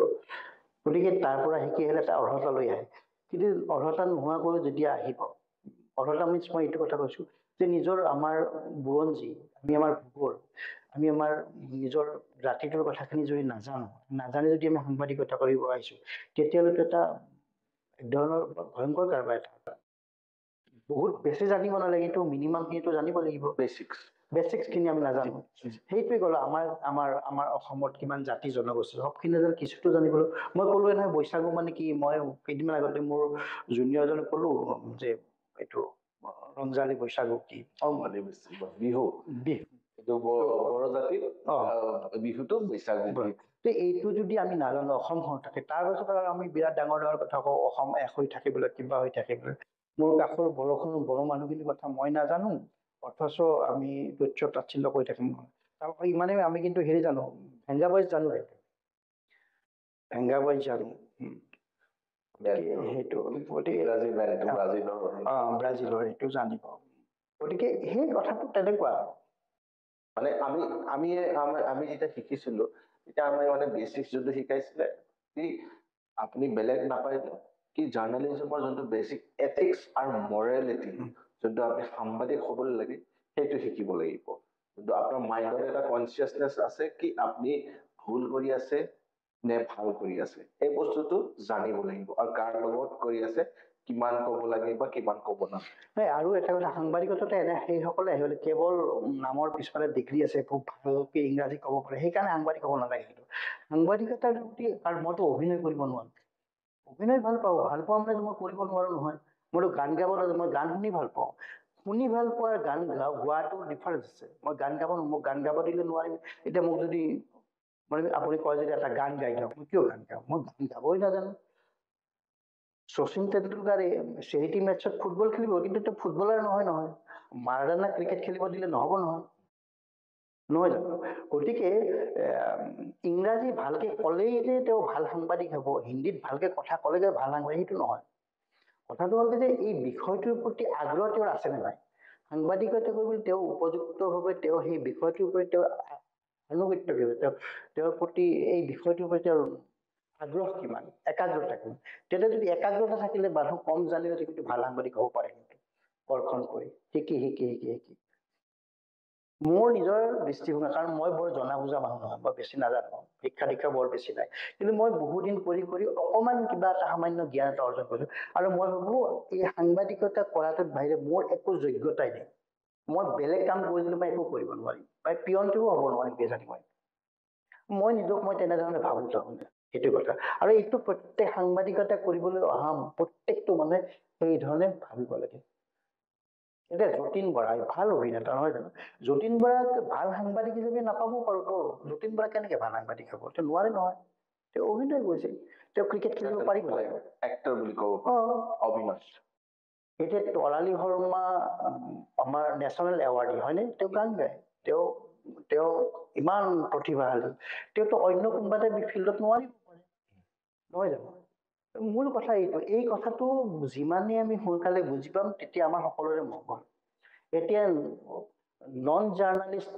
এজনে জাৰ্ণালিষ্ট হ'ব আহিব লাগে যি জাৰ্ণালিজিম কৰিব ইচ্ছা নকৰে নাজানে আগ্ৰহ নাই নাজানা নহয় আগ্ৰহটো নাই জনাটো কোনো মাকৰ মানে গৰ্ভত শিকি নাহেতো মানুহে নহয় জানো আমিতো ইয়াতে শিকিব লাগিব যাৰ আগ্ৰহ নাথাকে তেওঁলোক আহিব নালাগে যাৰ এতিয়া মই ভালকে ড্ৰাইভিং কৰিব নাজানো মই গাড়ী নচলাওঁ কাৰণে যদি মই গাড়ীখন চলাওঁ মইতো খুন্দিয়াই দিম ইয়াৰ পৰা ওলাই গৈ মই যদি গাড়ীখন চলাই যাওঁ অলপ জানো মই ইমান নাজানো গতিকে মই নচলাওঁ অলপে সেইটো অলপ জানাটো মানে বেয়া দাদা আপোনাৰ জীৱনলৈ আপুনি ইমান বছৰ কৰিলে আপোনাৰ লাইফৰ এটা ষ্টৰী যদি আপুনি মানুহ আপোনাৰ অডিয়েঞ্চক যদি কয় এই ষ্টৰীটো কৰি মোৰ মনটো মানে একদম আনন্দ বুলি হৈছে এই এটা ষ্টৰী আনন্দ বুলি মই ঠিক নকওঁ আনন্দ বা বিষাদ তেনেকুৱা বহুত কাহিনী আছে সেইটো বেলেগ কিন্তু মোৰ ভাল লাগে এতিয়াও মই ভাল পাওঁ যে এই যে উত্তৰ কাছাৰ কেলেংকাৰী আৰিছ খানৰ ঘৰত CBI তালাচী চলাইছিল যে এইটো 2010ৰ 15 জুনত সম্ভৱতঃ ডেটটো ইফালে যে সিদিনাখন CBI তেওঁৰ ঘৰত তালাচী চলাইছিল সেই কথাটো সেই নিউজটো কেৱল মই মানে ব্ৰেক কৰিছিলো মই তেতিয়া এটা চেটাৰত কাম কৰিছিলো মই সেই সময়ত মানে চাৰিওফালে হাহাকাৰ লাগি গৈছে মই কিন্তু ল এণ্ড অৰ্ডাৰ ৰিপৰ্টিং কৰিব ল'ৰা নাছিলো কিন্তু মই বেলেগ এটা চৰ্চত খবৰটো পালো মই এই গোটেই সন্ধিয়াতে তেতিয়াতো 7 বজাতে প্ৰাইম টাইম বুলেটিন বাজে গতিকে সেইটো মোৰ যিবোৰ এটা বিৰাট ডাঙৰ মানে এচিভমেণ্ট যে 2010ৰ 15 জুনত যিটো আৰিছ খানৰ দাৰান্ধা মানে 6 মাইলৰ ওচৰত মানে তাত তেওঁৰ ঘৰত মাৰাথান তালাচী চলিছিল তেওঁৰ মানে গেৰাজ পানীৰ টেংকিত তেওঁৰ টকা উঠাইছিল সেই দিনত ইমান ধৰণৰ টকা ফাৰ্ষ্ট দেখিছো 13,45,98,000 টকা তেওঁৰ ঘৰত পাইছিল নগদ তেওঁৰ বেৰৰ চেম্বাৰত আছিল তেওঁৰ গেৰাজত আছিল পইচা এইচ নংকলো বুলি CBI এজন শ্বিলঙৰ পৰা বিষয়া আছিল তেওঁৰ নেতৃত্বত চলিছিল দিনভৰ চলিছিল দিনভৰ মই দুপৰীয়া 12 মান বজাত গৈছিলো কিন্তু আমি সন্ধিয়া হিষ্ট্ৰী ব্ৰেক কৰিছিলো কোনেও গম নাপায় তাৰপিছত বেলেগে কেৰি কৰিছে পিছত কিনা বহুত ডাঙৰ চেনেল আছিল তেওঁলোকে পৰা নাছিল কিন্তু মই নিজে জানো সেইটো ষ্টৰী মই ব্ৰেক কৰিছিলো গতিকে মোৰ জীৱনত সেইটো ষ্টৰী মোৰ এটা শিহৰণকাৰী ঘটনা এটা 13,45,98,000 টকা নগদ পাইছিলে সেইটো মোৰ এটা ভাল লাগে তাৰ উপৰি মই বিভিন্ন ষ্টৰী কৰিছো ইনভেষ্টিগেটিভ বহুত ষ্টৰী কৰিছো ৰিপৰ্টিং কৰিছো আছে তেনেকুৱা এইবিলাক আৰু ইমান লেগজোখ নাথাকে আৰু কিছুমান কথা আৰু মোৰ জীৱনত আৰু কিবা আছে নেকি ক'ব লগা? আছে নাই? মই মানে আপোনাৰ তাৰপিছত সুধিবলৈ কি এইটোতো আপোনাৰ কিবাটো ষ্টৰিটো হ'ল ৰঞ্জনদাস শৰ্মাই যদি সাংবাদিকতা নকৰিলে কি কৰে? সাংবাদিকতা নকৰিলে কি কৰিলো হয়? ৰান্ধনীয়ে হ'লো কিজানি। ৰান্ধি ভাল পাওঁ, আপুনি ৰান্ধি ভাল পায়? খাই ভাল পাওঁ, খুৱাই ভাল পাওঁ। নহ'লে আৰু বেলেগ মোৰ একো কাম কৰাৰ মোৰ যোগ্যতা নাই কিন্তু দেই, মই সঁচা কথা কৈছোঁ। কাৰণ অযোগ্য মানুহ এজন মই ভাবোঁ। কি যি অলপ সামান্য জ্ঞান বুদ্ধি আছে, মিনিমাম জ্ঞান বুদ্ধিৰে চলি আছোঁ আৰু কিবাকৈ সাংবাদিকতা কৰি। সেইটোৱে মোৰ আৰু কাম আৰু তাৰ বাহিৰে মই বেলেগ কাম কৰোঁ। মই মাজতে মোৰ হেৰি আছিল, মই যেতিয়া বৰপেটাত আছিলোঁ তেতিয়া মোৰ এটা DTP চেণ্টাৰ আছিলে দেই। তেতিয়া মই মেগাজিন প্ৰেছ হয়তো প্ৰেছৰ কাম কৰিলোঁ, প্ৰেছ। কাৰণ মই সেইটোত মোৰ ভাল লাগে, মই ডিজাইনিং এইবিলাক মোৰ ভাল লাগে। নিজে ইমান নাজানো, কিন্তু প্ৰেছৰ লেআউট এইবিলাক পেপাৰটো যিহেতু কাম কৰিছিলোঁ, আমি নিজে তাত বৰপেটাত থকা বছৰ প্ৰিণ্টিং প্ৰেছ মানে মোৰ কম্পিউটাৰ চেণ্টাৰ আছিল। তাত মই মেগাজিনৰ কাম কৰিছিলোঁ, নিউজ পেপাৰৰ কাম কৰিছিলোঁ। তাৰ পৰাইতো মই সাংবাদিকতা কৰিছিলোঁ। এটা কথা মোৰ মনত পৰিছিলে, মেমৰেবল হয় নে নহয়, মোৰ এটা মন বেয়া লগা কথা এটা। তেতিয়া আজিৰ বাতৰি বুলি কাকত এখন আছিল, এইটো 1997ৰ কাহিনী। মোৰ মেমৰিৰ কথা ক'লে এইটো মোৰ বেয়া লগা কথা আছে। এইটো বেলেগে নাজানে কোনো, যিসকলে বহু বছৰ আগৰ 1997ৰ সম্ভৱতঃ 18 এপ্ৰিল দেই। তেতিয়া এই জিএল পাব্লিকেশ্যনৰ পৰা আমাৰ অসম ওলাইছে। তেতিয়া মোক বৰপেটাৰ ডিষ্ট্ৰিক্টৰ দায়িত্ব দিছে, ৰিপৰ্টাৰ হিচাপে মোক দায়িত্ব। মনোজ কুমাৰ গোস্বামী আছিল, প্ৰণয় বৰদলৈ আছিল। তো তেতিয়া তেওঁলোকৰ ডেমি ইছ্যু ওলাইছে 18 এপ্ৰিল। 21 এপ্ৰিলৰ পৰা তেওঁলোকৰ ৰেগুলাৰ ইছ্যু ওলাইছে আমাৰ অসমত। 1997 21 এপ্ৰিলৰ পৰা আমাৰ অসমৰ ৰেগুলাৰ কপি ওলাইছে, আৰু 18 এপ্ৰিলত ডেমি ইছ্যু, তাৰ আগতে ডেমি ইছ্যু এটা ওলাইছিল, নে প্ৰথম ডেমি ইছ্যু ওলাইছিল, তাতো মোৰ নিউজটো ওলাইছিল। আৰু আজিৰ বাতৰিত তেতিয়া মই কাম কৰি আছোঁ, তেতিয়া অতনুৱে তাত executive editor, Dhirendra Chakraborty editor. তো তাত মই বৰপেটাৰ পৰা নিউজ এটা কৰিলোঁ। নিউজটো এজন বৃদ্ধ ছিনিয়ৰ চিটিজেনে ক'লে যে তেওঁৰ ল'ৰাজনক মানে আৰ্মিয়ে লৈ গৈছে। তো সেই সময়ত আৰু ফেক্সন আছিল দেই, আমি টেলিফোনত নিউজটো দিওঁ। টেলিফোনতো বহুত বিল উঠে, ফেক্স মেচিনো তেতিয়া আৰম্ভ হোৱা নাছিল ভালকে। 97ৰ কথা? 97ৰ কাহিনী। মই তেতিয়া পঢ়িয়ে আছিলোঁ। তো তেতিয়া মই নিউজটো পঠালোঁ, ফোনত দিলোঁ নিউজটো। আমাৰ এখন ভালকে ওলাই দেই নিউজটো। কিন্তু আজিৰ বাতৰিত তেখেত মিষ্টাৰ মহন্ত বুলি এজন ডেস্কৰ ছিনিয়ৰ মানুহ আছিল, মই তেওঁৰ নামটো এতিয়া মই নকওঁ আৰু। তেখেতে অলপ কাণেৰে কম শুনিলে কি নাজানো, নিউজটো মই বোধে খুব মাৰপিট কৰি মাৰিছে, এনেকে ক'লো মাৰিছে। তেওঁ মাৰি পেলোৱা বুলি ভাবিলে নেকি, তেওঁ নিউজটোলে মাৰি পেলালে। আৰ্মিয়ে তেতিয়া অপাৰেশ্যন বজ্ৰং নে ৰাইনো কি আছিল পাহৰিলোঁ দেই।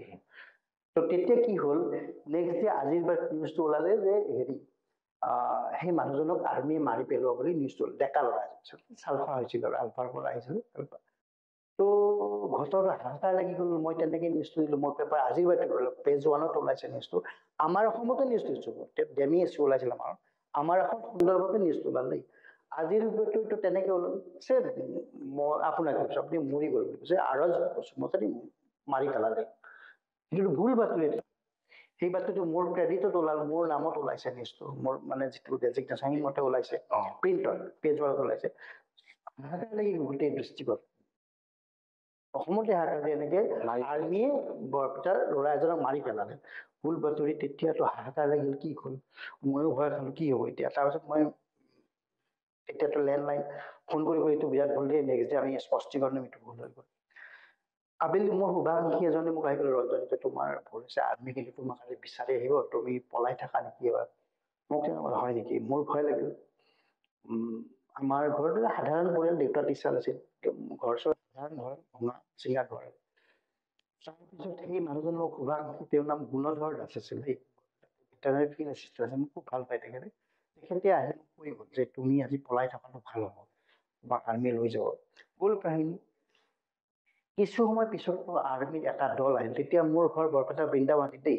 তেতিয়া খৰ্গে চৌধুৰী নে কোনোবা এজন মাৰিছে, ৰঞ্জন শৰ্মাৰ ঘৰ কোনটো নাজানো নহয়। আৰ্মিক দেখা পাই চবেই কৈছে নাই নাজানো, চিনি নাপাওঁ বুলি কৈছে। তেওঁলোকে ভালৰ কাৰণে কৈছিল আৰু মোক নাপায় আৰু। আহি একদম কোনোবাই ক'লে কাৰোবাক টানি লৈ আহিছে, কোন ঘৰটো চিনাই দি, ঘৰটো চিনাই কৰি মোক টানি লৈ গ'লে একদম কোনো তৰ্কিবই নহয় কি হ'ল ঘটনাটো। মোক একদম মই ধৰিবই পৰা নাই, মই ক্ষীণমিন একদম সাংঘাতিক ক্ষীণ ল'ৰা আছিলোঁ, একদম চচৰে হৈ গৈছে, বিকেছে ওখ পাখ মানুহ এজন, একদম আৰ্মিৰ অফিচাৰ, বিশাল টিম আহিছে। মোক আণ্ডাৰ এই লং পেণ্ট মান খুলি দিলে, কেৱল আণ্ডাৰৱেৰটো আছে, দি মোক খোজ কঢ়াই লৈ গৈছে একদম ৰাস্তাই ৰাস্তাই গোটেই হেৰিটো। তাৰপিছত তেতিয়া AGP চৰকাৰ আছিল দেই। তাৰপিছত কি হ'ল, এই যিটো ফেমিলিৰ ল'ৰাটো মৰা বুলি কৈছিলে, তাক দেখে এইটো আছেনে নাই চা, আছে, কিয় লিখিছে দিদি, হিন্দীত কৈছে, মই হিন্দী ভালকে ক'ব নোৱাৰো দেই। তাৰপিছত কি কয়, মোক ধাম ধুম হেৰি কৰিলে। তাৰপিছত মোৰ যি দুই এজন শুভাকাংক্ষী আছিল, তেওঁলোকে বিভিন্ন ধৰণৰ যোগাযোগ কৰিলে। প্ৰফুল্ল মহন্ত তেতিয়া দিল্লীত আছিল দেই, মানে মুখ্যমন্ত্ৰী তেতিয়া দিল্লীত কিবা কাম আছিল। সুৰেন মহন্ত আছিল মন্ত্ৰী, ভবানীপুৰৰ তেওঁ MLA আছিল। যোগাযোগ কৰিলে মোৰ চিনাকি মানুহবিলাকে ল'ৰাজনক উলিয়াই দিব লাগে, নহ'লে দিগদাৰ। তেতিয়া জিতেন গোস্বামী বুলি এজন DC আছিল বৰপেটা, তেওঁক ফোন চোন কৰিলে। তাৰপিছত গোস্বামী তেখেতৰ চেম্বাৰলৈ গ'ল, আৰ্মি লৈ গ'ল। তেখেতকো বিভিন্ন ধৰণৰ প্ৰেছাৰ দিলে। অতনু ভূঞাই ফোন চোন কৰি পেলাই আমাৰ ল'ৰাজনক এনেকৈ কৈছে, যেনেকৈ ৰিলিজ দিব লাগে। তেতিয়া ইউনিফাইড কমাণ্ড আছিলে, ইউনিফাইড কমাণ্ডৰ মানে ডিষ্ট্ৰিক্টত মানে DC-জন হেড হৈ থাকে। তো ডিচিৰ ওচৰত লৈ গ'ল। তেতিয়া মই DC চাহাব বুলি ক'লো। তেওঁ বোলে এই ইমান সৰু ল'ৰাটোৱে মোক DC চাহাব বুলি কয়, ছাৰ বুলি নকয়। তেওঁৰ বিৰাট খং উঠিল। জিতেন গোস্বামী আছিল, জিতেন গোস্বামী আছিল। তো গ'ল। তেতিয়া কিবা প্ৰকাৰে মোক আৰু তেওঁলোকে এৰি থৈ গ'ল, তেওঁলোকৰ জিম্মাত ৰাখিল, DCৰ জিম্মাত মই থাকিলো আৰু। DC আৰু তাৰ মোক হস্পিটেলত ভৰ্তি কৰালে। বহুদিন মই হস্পিটেলত থাকিলো। তাৰপিছত মোক মানে কেইদিনমান মোৰ ভয় লাগিল, ঘৰত যাব নোৱাৰা হ'লো। আৰ্মি যিকোনো মুহূৰ্ততে মোক বিচাৰি থাকে। তো গৈ মোক নৱকুমাৰ দাস বুলি, তেখেতো মোৰ শুভাকাংক্ষী, তেওঁৰ ঘৰত মই বহুদিন পলাই থাকিলো। তো এইটো মোৰ জীৱন এটা ডাঙৰ অভিজ্ঞতা। মোক আণ্ডাৰৱেৰটো ৰাস্তাই ৰাস্তাই খোজ কঢ়াই নিছে দেই, আৰ্মি ধাম ধুম মোক বক্সিং মাৰিছে। ইমান ক্ষীণ ল'ৰা আছিলো। মোৰ জীৱন এইটো এটা বহুত ডাঙৰ ঘটনা, এটা শিহৰণকাৰী ঘটনা, ভয় লগা ঘটনা। তাৰপিছত কালক্ৰমত কিছু বছৰৰ পিছত কি হ'ল, এবছৰৰ পিছত নেকি, BK সিং মোৰ বিৰাট বন্ধু বান্ধৱ চিনি পালে। ইনচেণ্টলি মোক লৈ গৈছিলে যে মোৰ ভুল নাছিল আচলতে। পিছত বুজি পালে আৰু কথাখিনি এইটো। গতিকে মোৰ সেই ঘটনাটোৰ ক্ষেত্ৰত মানে প্ৰফুল্ল মহন্ত পৰ্যন্ত যাচ্ছে, অতনু ভূঞাই মোক ফোন কৰিছে যে এইটো মানে তেখেতক ফোন কৰিছে DC চাব যে আমাৰ ল'ৰাজনক হেৰি কৰিছে, লৈ গৈছে আৰ্মি, যেনেকৈ আপুনি ব্যৱস্থা কৰে। সুৰেন মহন্তই ফোন কৰিছে, সুৰেন মেধি মন্ত্ৰী আছিলে। গতিকে এইটো মোৰ জীৱন কিন্তু ডাঙৰ এটা ঘটনা, মোৰ লাইফ লং ইয়াতে মানে আমি ক'ব পাৰো যে যদি মানুহে জাৰ্ণালিজমত যোনটো এক্টিভ লিছনিং, যদি মানুহে ভালকে নুশুনে আৰু ইনফৰমেশ্যনটো ৰং হৈ যায়, তেতিয়াহ'লে কি হ'ব পাৰে, বহুত কি লেভেলত ক্ষতি হ'ব পাৰে। সেইটো তাৰমানে সেই সময়ত মোৰ মই ক'লো নাই, তেখেতে ভুলকৈ শুনিলে কথাটো। কিন্তু মই তেখেতক বুজালো যে মই একেজন মানুহে ইয়াত ষ্টৰিটো দিছো। তেতিয়া মোক প্ৰণয় দাই গালি দিলে যে মই যেতিয়া পিছত আহিলো, আমি আমাৰ পেপাৰৰ দায়িত্ব লৈছো, তুমি আজিৰ বাতৰিত কিয় আনা, আজিৰ বাতৰিত কাম কৰিব নালাগে নহয়। গতিকে মই আজি ইয়াৰ যিটো প্ৰণয় দাই যদি চাই আছে, তেখেতকো মই মনত পৰিছে আৰু এই কথাটোৰ কাৰণে। এইটো আৰু মোৰ জীৱনৰ এইটো এটা মোৰ মেমৰি আৰু জীৱনত। আৰু মই খুব চিনচিয়াৰলি অনেষ্টলি মই কৈছো দেই, আৰু বাৰে বাৰে মই বৰ বেছি জনা বুজা মানুহ নহয়, কিন্তু মই সাধাৰণভাৱে কাম কৰি বহু বছৰ কাম কৰিলো কাৰণে একেটা কামে কৰি আছো, অকণমান জ্ঞান বুদ্ধি অলপ হৈছে বুলি মই ভাবো, আৰু কামটো কৰি আছো আৰু এতিয়ালৈকে। কিন্তু সেই বুলি আজিৰ এই নতুন জেনেৰেশ্যনৰ মই বৰ মানে টিকি থাকিব পাৰিম এনেকুৱাও নহয় আৰু। কেতিয়াবা ভাবো যে নোহৰ হৈ যাম নেকি, তেনেকুৱা লাগে আৰু দেই। BTADত এনেকুৱা কিবা এক্সপিৰিয়েঞ্চ আছে নেকি? BTADত মোৰ আছে, বহুত আছে দেই, বহুত আছে। এবাৰ কি হ'ল, 2008ত মোৰ দুটা কথা এই মুহূৰ্তত লগালগ মোৰ মনলৈ আহিল। 2008ত তেতিয়া মই NDTVত কাম কৰি আছো দেই।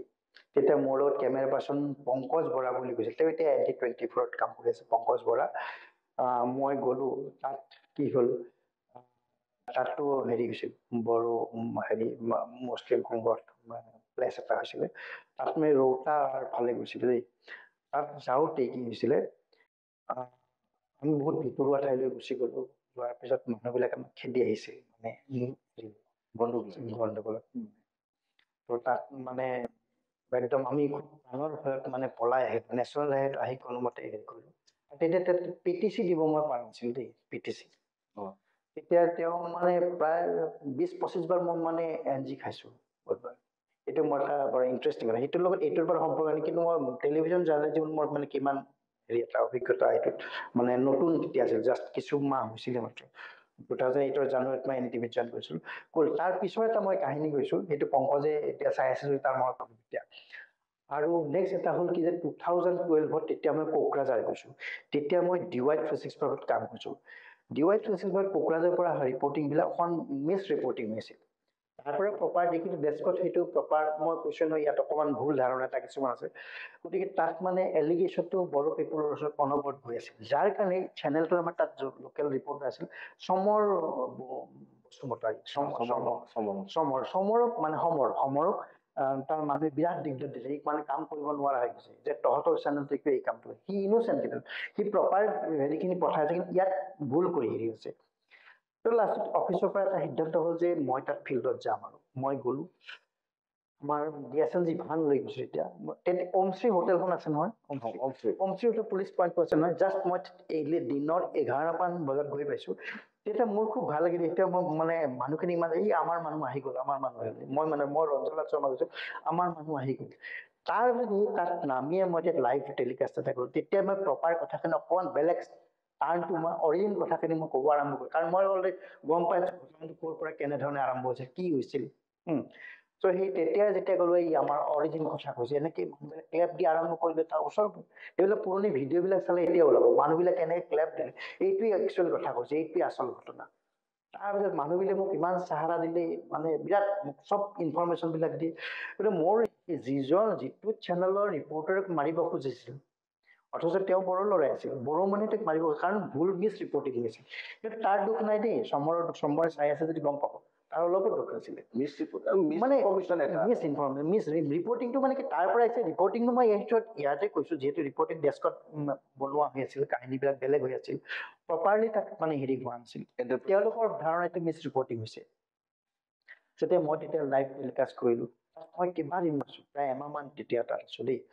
তো তেতিয়া সেই মানুহখিনি, সেই একেখিনি মানুহে কিন্তু চেনেলটোক বেয়া পাই আছিল, কিন্তু লগালগ যেতিয়া মই কথাখিনি কোৱা আৰম্ভ কৰা, কাৰণ মোৰ তাত ইনফৰমেশ্যন আগৰ পৰাই আছে, কি হৈছে, ক'ৰ পৰা এই ঘটনাটোৰ আৰম্ভণিটো কি মই জানো, আৰম্ভণিটো কেনেকে হ'ল, কোনখন গাঁৱত হ'ল, কেনেকে হ'ল, কি কথাখিনি যেতিয়া মই ডেলিভাৰ কৰিলোঁ, যেতিয়া মই মোৰ লাইভ টেলিকাষ্টত ক'লো, তেতিয়া সেই মোক জুম বান্ধি আছে বহুত মানুহে। কি কয় সেই একেখিনি মানুহ মই ক'লো নহয়, তেওঁলোকে ক্লেপ দিছে, একচুৱেল কথা কৈছে, এইটোৱেই আচল মানে লাইভত লোকেল মানুহ চাই আছিলে। আৰু সেই তেতিয়াই মই আৰু এটা কথা মনত পৰিছে, সেই তেতিয়াই অন্য এটা চেনেলৰ এজন ৰিপৰ্টাৰ, তেওঁ তাত এই ওমশ্ৰী হোটেলত বাহৰ পাতি ওলাই আহিব নোৱাৰিলে। সেইবাৰ পংকজ বৰা আছিল, তেওঁ এটা সেই চেনেলটো হৈ গৈছিল, সেই চেনেলটোৰ ৰিপৰ্টাৰজনে ওলাই আহিব নোৱাৰিলে। কেৱল সেই পংকজে সদায় ৰিপৰ্টিং কৰিছে, কেমেৰাত তেওঁলোকে শ্বুট কৰি আনিছে, ৰিপৰ্টাৰজন ওলাই আহিব নোৱাৰিলে। এইকাৰণে তেওঁ ভুল ইনফৰমেশ্যন কিছুমান দিছিলে। এইটো মোৰ জীৱনত এতিয়াও মনত আছে, ডাঙৰ কথা। কনফ্লিক্ট জোনত ৰিপৰ্টিং কৰাটো বৰ সাংঘাতিক ধৰণৰ কথা। আৰু গতিকে এইটো মই ভাবো মোৰ চিৰদিন মোৰ মনত থাকিব। আৰু সেইকাৰণে মই বড়ো মানুহক ভাল পাওঁ, যে মোক ইমান ছাপোৰ্ট দিছে, ইমান ৰিপৰ্টিঙৰ ভিতৰত ইমান ইনফৰমেশ্যন দিছে, ইমান যিবিলাক কথা পিছত এষ্টাব্লিছ হৈছে ভাল লাগে। সেইকাৰণে এইটো আৰু বহুত আছে, কিন্তু জাষ্ট মই এইটো হঠাৎ মনত আহিল কাৰণে ক'লো। দাদা, আমি জানো যে আপুনি এটা ফেমিলি মেন, আপুনি আপোনাৰ যোনটো ফেমিলিক সময় দিয়ে। আমি নিজে, বিকজ মই আপোনাক পাৰ্চনেলি জানো যে আপুনি নিজৰ ল'ৰা ছোৱালী, তাৰপিছত আপোনাৰ মিছেছকো বহুত ছাপোৰ্ট কৰে আৰু সময় দিয়ে। চ' আপোনাৰ ফেমিলিত কোন কোন আছে, বা আপুনি আপোনাৰ ফেমিলিৰ লগত কেনেকুৱা, অলপ আমাৰ অডিয়েঞ্চৰ লগত শ্বেয়াৰ কৰিব। ডেফিনেটলি মোৰ ফেমিলি লাইফ বুলি ক'লে মই বৰ হেপ্পী মানুহজন। ফেমিলি লাইফত মোৰ পত্নী ইমান ছাপোৰ্ট কৰে। শেহতীয়াভাৱে মই এটা দুৰ্যোগৰ সন্মুখীন হৈ আছো, মোৰ পত্নী মোক দিনে নিশাই যি ধৰণে মোক ছাপোৰ্ট দি আছে, মই কেতিয়াও পাহৰিব নোৱাৰো। আৰু মোৰ ফেমিলিত কোন আছে কৈছো, মোৰ মা আছে, মোৰ ভাইটি আছে, বিয়া দিছো, বাইদেউ মোৰ ঢুকাইছে, ভাগিন এজন থাকে আমাৰ লগত, থাকে, পঢ়ি আছে সি। আৰু কৈছো যে আমি একেবাৰে নিম্ন মধ্যবিত্ত পৰিয়াল, দেউতা টিচাৰে আছিল। গতিকে আমি বহুত সাংঘাতিক ধৰণে ষ্ট্ৰাগল কৰি হেৰি কৰা মানুহ। আৰু এতিয়া মোৰ দুৰ্যোগ কি হ'ল, প্ৰায় 1-1.5 বছৰ ধৰি মই বৰ কষ্টত আছো, মানসিকভাৱে কষ্ট এনেকুৱা। মোৰ পত্নী এটা ভয়াৱহ দুৰ্যোগৰ সন্মুখীন হৈছিলে। আমি বহুত চিকিৎসা কৰিলো, কৰি শেষ মুহূৰ্তত GMCHৰ ডক্টৰ মৰমী দাস, তেখেত নিউৰলজি, তেখেতে ধৰা পেলালে মোৰ পত্নীৰ ব্ৰেইন টিউমাৰ হ'ল, কিন্তু লাকিলি তেখেতৰ কেঞ্চাৰ নহয়। তাৰপিছত আমি বহুত দুৰ্যোগ, আমি কি কৰিবি এইটো ইমান। তাৰপিছত বেটাৰ ট্ৰিটমেণ্টত আমি নিভাঞ্চত গ'লো। তাৰপিছত তাত কি ক'লে, তাত অপাৰেশ্যনটো কৰিবই লাগিব, ইয়াত যিটো ডায়েগনচিছ কৰা টাইমত অপাৰেশ্যন কৰিব লাগিব। অপাৰেশ্যন তাত প্ৰায় 4 মাহ দেৰি কৰি অপাৰেশ্যন কৰিব লগা হয়, কাৰণে আমি গুচি আহিলোঁ। এইফালে মোৰ টুইন বেবী দেই, মোৰ দুজন টুইন বেবী। তো সেই এইফালে সেই বাচ্ছা দুটাকে এৰি আমি গুচি গৈছোঁ। আহিলোঁ, বেক কৰিলোঁ, আহি GMCHত এগেইন আমি ভৰ্তি হ'লোঁ। যোৱা বছৰ সেই 10 জুলাইত আমি ভৰ্তি হ'লোঁ। ডক্টৰ BK বৈশ্য তেখেতে আমাক বহুত সহায় কৰিছে, বহুত ছাপোৰ্ট কৰিছে। CN চেণ্টাৰ আমাৰ যিটো নিউৰলজি যিখন হেৰি হৈছে, সেইখন ভাল চিকিৎসা লয়। আৰু ডক্টৰ BK বৈশ্যই মোৰ মিছেছৰ অপাৰেশ্যনটো হ'ল, তেখেতে ইমান ব্যস্ততাৰ মাজতো যথেষ্ট হেৰি। ডক্টৰ BK বৈশ্য তেখেতে যদি চাই যে তেখেতক মই ধন্যবাদ জনাইছোঁ, কাৰণ মোৰ পত্নীৰ প্ৰাণ দিছে, তেওঁ নতুন জীৱন দিছে তেখেতে। তেখেতৰ ডিফিকাল্টিজ কিছু আছে, হ'লেও তেখেতে অপাৰেশ্যন প্ৰায় 6-7 ঘণ্টা অপাৰেশ্যন তেওঁৰ টীমে কৰিছিলে। তাৰপিছত আমি ৰেগুলাৰ চেকআপ হৈ আছে, কিন্তু এতিয়াও তেখেতৰ লেফ্ট লেগত মানে চেঞ্জটো নাথাকে মাজে মাজে। গতিকে অলপ কষ্ট আৰু দুটা টুইন বেবী, কিমান কষ্ট। আৰু মোৰ পত্নী বেড ৰেষ্টত থাকিবলগীয়া মানে, কিন্তু বেড ৰেষ্টত তেওঁ নাথাকে। বেড ৰেষ্ট থাকিলে কাম নহ'ব।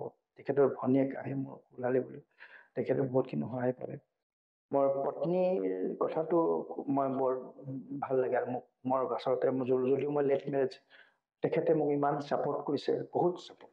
তাৰপিছত তেখেত চৰকাৰী চাকৰি, তেখেতৰ ডিপাৰ্টমেণ্টে বহুতখিনি সহায় কৰিলে। মানুহে তেখেতৰ ডাইৰেক্টৰে ছুটি পাতি দিলে। গতিকে এতিয়া আমি চলি আছোঁ আৰু আমি হেপ্পী। বাট শেহতীয়া অন্য এটা জীৱন জীৱিকাটো এটা মোৰ প্ৰব্লেম এটা আহিছে, কিন্তু তেখেতে চিন্তা কৰিব মানা কৰিছে। হ'ব, যি হয় ভগৱান আছে চব। আৰু আমিতো আৰু কাকো দেখা নাপাওঁ, ঈশ্বৰ আমাক দেখা পাই থাকে ন। আৰু মই এটা কথা বিশ্বাস কৰোঁ, god cheese the truth but wish. মই সেইটো ঈশ্বৰে দেখে, সত্যটো দেখে, কিন্তু পলম কৰে। গতিকে আমাৰো যি হৈ আছে সকলোৱে দেখিব, চাব। আৰু মানুহ ঈশ্বৰ বিশ্বাসী হ'ব লাগে, মই সেইটো কথা কওঁ দেই। মানুহ এইকাৰণে ঈশ্বৰ বিশ্বাসী, ঈশ্বৰেহে আমাক ৰাখিব, বাকী কোনোৱে একো। আমি থকা দিনখিনি আমি ভালকে থাকিব লাগে। অন্যায় কাৰো কৰিব নালাগে, পাৰিলে আপুনি সহায় কৰিব লাগে যদি পাৰোঁ। নোৱাৰিলেতো নাইয়ে, যদি পাৰোঁ। আৰু মই মোৰ জীৱনত যিখিনি পাৰোঁ, মোৰ সেইটোৱে লক্ষ্য। আৰু মোৰ দেউতাই মোক এটা কথা কৈছিল যে সাধুক চিনিবা লেনদেনত, বন্ধুক চিনিবা বিপদত। মানুহ কোনজন সাধু তেওঁক লেনদেন কৰিলেই গম পোৱা যায়। আৰু বন্ধু কোন, বিপদৰ সময়ত যদি আছে, টকা পইচা দি সহায় কৰাটোৱে ডাঙৰ কথা নহয়তো। লগত যদি এই বিপদ, আমি দুৰ্যোগ, বহুত দুৰ্যোগ পাৰ হৈছোঁ, আমি বুজাবুজিত মানে চলি আছোঁ কৰি।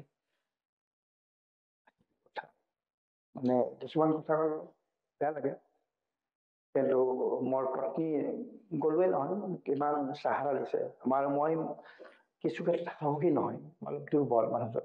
এইবিলাক কোৱা কথা উচিত নহয়। মানে ভাল নালাগে, ভয়াতুৰ মানুহবিলাক পৃথিৱীত থাকিবই নালাগে, নিয়মতে এনেকুৱা লাগে মোৰ কেতিয়াবা। কিন্তু মোৰ পত্নী প্ৰচণ্ড সাহসী, সাহসী। আৰু কোনোবাই কিবা ক'লে তেওঁ ডাইৰেক্ট। আৰু মোৰ এটা আটাইতকৈ বেয়া কথা, মই বৰ খাৰাং-খাচ কথা কওঁ, ষ্ট্ৰেইট ফৰৱাৰ্ড কথা কওঁ, যাৰ কাৰণে মই বহুত শত্ৰু গোটাই লৈছোঁ। শত্ৰু মানে ভাল নাপায়, দেখাত মোক ভালকে কথা পাতে। মোৰ প্ৰফেশ্যনেল লাইফত অজস্ৰ মোৰ শত্ৰু, অজস্ৰ মানুহে মোক বেয়া পায়। এইকাৰণে মই ষ্ট্ৰেইট ফৰৱাৰ্ড কথা, আৰু মই বেয়াটো মানে দেখিব নোৱাৰোঁ। ষ্ট্ৰেইট ফুং-ফাং ডাবল ষ্টেণ্ডাৰ্ড কথা মোৰ ভাল নালাগে, যি কওঁ ষ্ট্ৰেইট। এই কথাখিনি মোৰ হেৰি। আৰু যিসকলে মোক জানে বুজে, তেওঁলোকে গম পায় আৰু মই ষ্ট্ৰেইট ফৰৱাৰ্ড মানুহ। ফুং-ফাং কাৰবাৰবিলাক ভাল লাগে, কৰিম নকৰিম, এই ডাইলেমা মোৰ ভাল নালাগে। গতিকে আৰু মিডিয়া হাউচত কাম কৰিছোঁ। আমাৰ মিডিয়া হাউচৰ আৰু এটা কথা কওঁ, মিডিয়া হাউচবিলাক আমাৰ যে প্ৰেক্টিকেল পলিটিচিয়ান যিবিলাক আছে, তেওঁলোতকৈ মিডিয়া হাউচৰ মানুহবিলাক বেছি পলিটিচিয়ান। এই মিডিয়া হাউচৰ মানুহবিলাকে যদি পলিটিক্সত জড়িত, প্ৰাইম মিনিষ্টাৰ কিবা কিবি বহুত হৈ থাকিব পাৰিব, মোৰ তেনেকুৱা লাগে মাজে মাজে। ইমান পলিটিক্স জানে তাৰমানে ইনাৰ হাউচ, মানে মিডিয়া হাউচৰ। এই যিটো মানে প্ৰেক্টিকেল যিবিলাক, এইবিলাক মন্ত্ৰী-চন্ত্ৰীবিলাক, তেওঁলোকে কি পলিটিক্স জানে, MLA তেওঁলোকে কি একোৱেই নাজানে। আমাৰ মিডিয়া হাউচৰ মানুহবোৰে যিমান পলিটিক্স জানে, মানে নিজৰ কলিগৰ লগতে ইমানখিনি হেৰি কৰে। বদমাছ মানুহ দেই, most of the people very বদমাছ মানুহ। আৰু মিডিয়াৰ মানুহবিলাক ডাবল ষ্টেণ্ডাৰ্ডৰ মানুহ, most of the people double standard. দুটা কথা কয়, মই মিডিয়াৰ মানুহ, মইতো মিডিয়াত আছোঁ, মিডিয়াত থাকিবি, কিন্তু তথাপিও মই ক'ম যি হ'ল মইতো to whom it may concern, যাৰ বাবে প্ৰযোজ্য, যিসকল নহয় তেওঁলোকতো নহয় বাৰু, কিন্তু বেছিভাগ ক্ষেত্ৰতে দেখিছোঁ তেওঁলোকে ডাবল ষ্টেণ্ডাৰ্ড মেইনটেইন কৰে, ডুৱেল ৰোল প্লে কৰে, বহুত আছে টপ টু বটম। চ' দাদা আমাৰ অন্তিম প্ৰয়োজন আহিল। চ' মই আপোনাৰ লাষ্টতে এইটোৱে কওঁ কি আপুনি আমাৰ ইয়াতে আহিলে বহুত ভাল লাগিলে। এটা আমাৰ অডিয়েন্সৰ কাৰণে আপোনাৰ যোনটো ফলোৱাৰ্ছ আছে যোনে আপোনাক চাব, তেখেতৰ কাৰণে এটা সৰু মেছেজ এটা যদি আপুনি দিয়ে যে নতুন প্ৰজন্ম, মই নতুন প্ৰজন্মকে কওঁ, নতুন প্ৰজন্মৰ যদি লাইফত এটা লাইফ কনচেপ্ট অফ লাইফ থাকে, তো আপুনি কি ছাজেশ্যন দিব? একটো মানুহ অনেষ্ট হ'ব লাগে, অনেষ্টি ৰাখি যাৰ যি ধৰণে যাৰ যি যোগ্যতা সেইমতে এই পৃথিৱীত বাচি থাকিব। অনেষ্ট হ'লে কি হয়, মানুহে অকণ ৰেচপেক্ট পোৱা যায় দেই। মই মানুহৰ পৰা সেইখিনি পাইছোঁ, মোক যিসকলে জানে বুজে, মানে আমাৰ অনেষ্টিৰ বিকল্প নাই। অনেষ্ট কৰিবই লাগিব, অনেষ্ট হ'বই লাগিব, কষ্ট কৰিবই লাগিব, কষ্ট কৰিব লাগিব। আজি ভাল কালি বেয়া, কালি বেয়া আজি ভাল হ'ব, তেনেকুৱা দিন আহিব। আৰু নতুন প্ৰজন্ম মানে মই এটা কথা ক'লো, চৰকাৰকো এই কথা কওঁ, আমাৰ সম্ভাৱনা বহুত আছে, এই সম্ভাৱনাবিলাক সম্পদলৈ ৰূপান্তৰ কৰিব লাগে। এতিয়া নতুন প্ৰজন্মৰ ল'ৰা ছোৱালী বিৰাট প্ৰত্যেকে একোজন বৃহৎ সম্ভাৱনা লৈ আছে, এই সম্ভাৱনাখিনি আমি সম্পদলৈ ৰূপান্তৰ কৰিব লাগে সকলোৱে। আৰু নতুন প্ৰজন্মই ভালকে নিজৰ কামখিনি সাংবাদিকতা যিসকলে কৰিছে কৰিব, খুব সফলতাৰ চমুগত নাই, কষ্ট কৰিবলগীয়া ভাল দিন আহিবই, ভাল কষ্ট কৰিবই লাগিব, বিষয়টো খৰচী মাৰি জানিব লাগে, মই এই কথাটো ক'ম। আৰু নজনা কথা এটা অলপ চিনিয়ৰ কোনোবা যদি থাকে জানিব চেষ্টা কৰিলে ভাল, আৰু কোনোবা এজনক মেণ্টৰ হিচাপে ল'লে ভাল, জানিলে তেওঁৰ পৰা অলপ পৰামৰ্শ। আৰু যিসকলক মেণ্টৰ হিচাপে পাব বিচাৰে বা যিসকল মেণ্টৰ হিচাপে আছে, তেওঁলোকে তেওঁলোকৰ শিক্ষাৰ্থীসকলক, তেওঁলোকৰ জুনিয়ৰখিনিক ভালকে এটা পৰামৰ্শ দিব, ভালকে তেওঁলোকক গাইড কৰিব লাগে, যাতে তেওঁলোকে মোৰ ক্ষেত্ৰতে মই কৰা ভুলটো যাতে জুনিয়ৰজনে কৰিব নালাগে, তাৰ মই সেইটো কৰোঁ, মই সেইটো মই নজৰ ৰাখোঁ। গতিকে মই কৰা ভুলটো যাতে তেওঁৰ ভুল তেওঁ কৰিব লগা নহয়, তেওঁ যাতে সেই ধৰণৰ ভুলৰ সন্মুখীন হ'ব লগা নহয়, সেইটো চেষ্টা থাকিব লাগে। নতুন সকলৰ প্ৰতি মোৰ বিৰাট আস্থা আছে, সেইকাৰণে ইয়াং মানুহ খুব ভাল পাওঁ। মই ভাবোঁ সেইটোৱে কথা। আৰু মাছুমেনিয়াক আপোনালোকে অলপ মৰম কৰক, যিসকলে চাই আছে, নতুন নতুন কনচেপ্ট লৈ আহিব তেওঁলোকৰ এই বস্তুখিনি। মাছুমেনিয়া যদি ভাল হয়, ৰাইজৰ তেওঁলোকে কৈছে যে ষ্টৰি কৰিব, পিপুলছৰ মানুহৰ মাজৰ ষ্টৰিবিলাক লৈ যাব মানুহৰ ওচৰত ভালকে অলপ প্ৰণালীবদ্ধভাৱে, মই ভাবোঁ তেওঁলোক সফল হওক, আৰু আপোনালোকে চাই থাকিব মাছুমেনিয়া। দাদা আমাৰ আহিবৰ কাৰণে ধন্যবাদ, বহুত বহুত ধন্যবাদ। চ' ৰাইজ আপোনালোকে দেখিলে আজি আমাৰ গেষ্ট ৰঞ্জন লাল শৰ্মা। আমি চেষ্টা কৰিম যে এনেকুৱাই মানুহৰ এক্সপিৰিয়েঞ্চ আৰু নিজৰ অপিনিয়নটো আপোনাৰ ওচৰত আনিবলৈ, আৰু যিমান ইউনিক কণ্টেণ্টছ আপোনাৰ ওচৰত আমি আনিব পাৰোঁ। আৰু আপোনালোকে চাই থাকক মাছুমেনিয়া। আপোনালোকে মই ৰিকুৱেষ্ট কৰোঁ যে আমাৰ এই চেনেলটো বহুত নতুন চেনেল হয়, চ' মাছুমেনিয়াত আপোনালোকে যাওক, ছাবস্ক্ৰাইব কৰক, লাইক কৰক, যদি ষ্টৰিটো ভাল লাগিছে আপোনালোকে শ্বেয়াৰ কৰক, যিমান পাৰে শ্বেয়াৰ কৰক, আপোনাৰ পৰিয়ালৰ লগতো শ্বেয়াৰ কৰক, বন্ধুহঁতৰ লগতো শ্বেয়াৰ কৰক। নমস্কাৰ।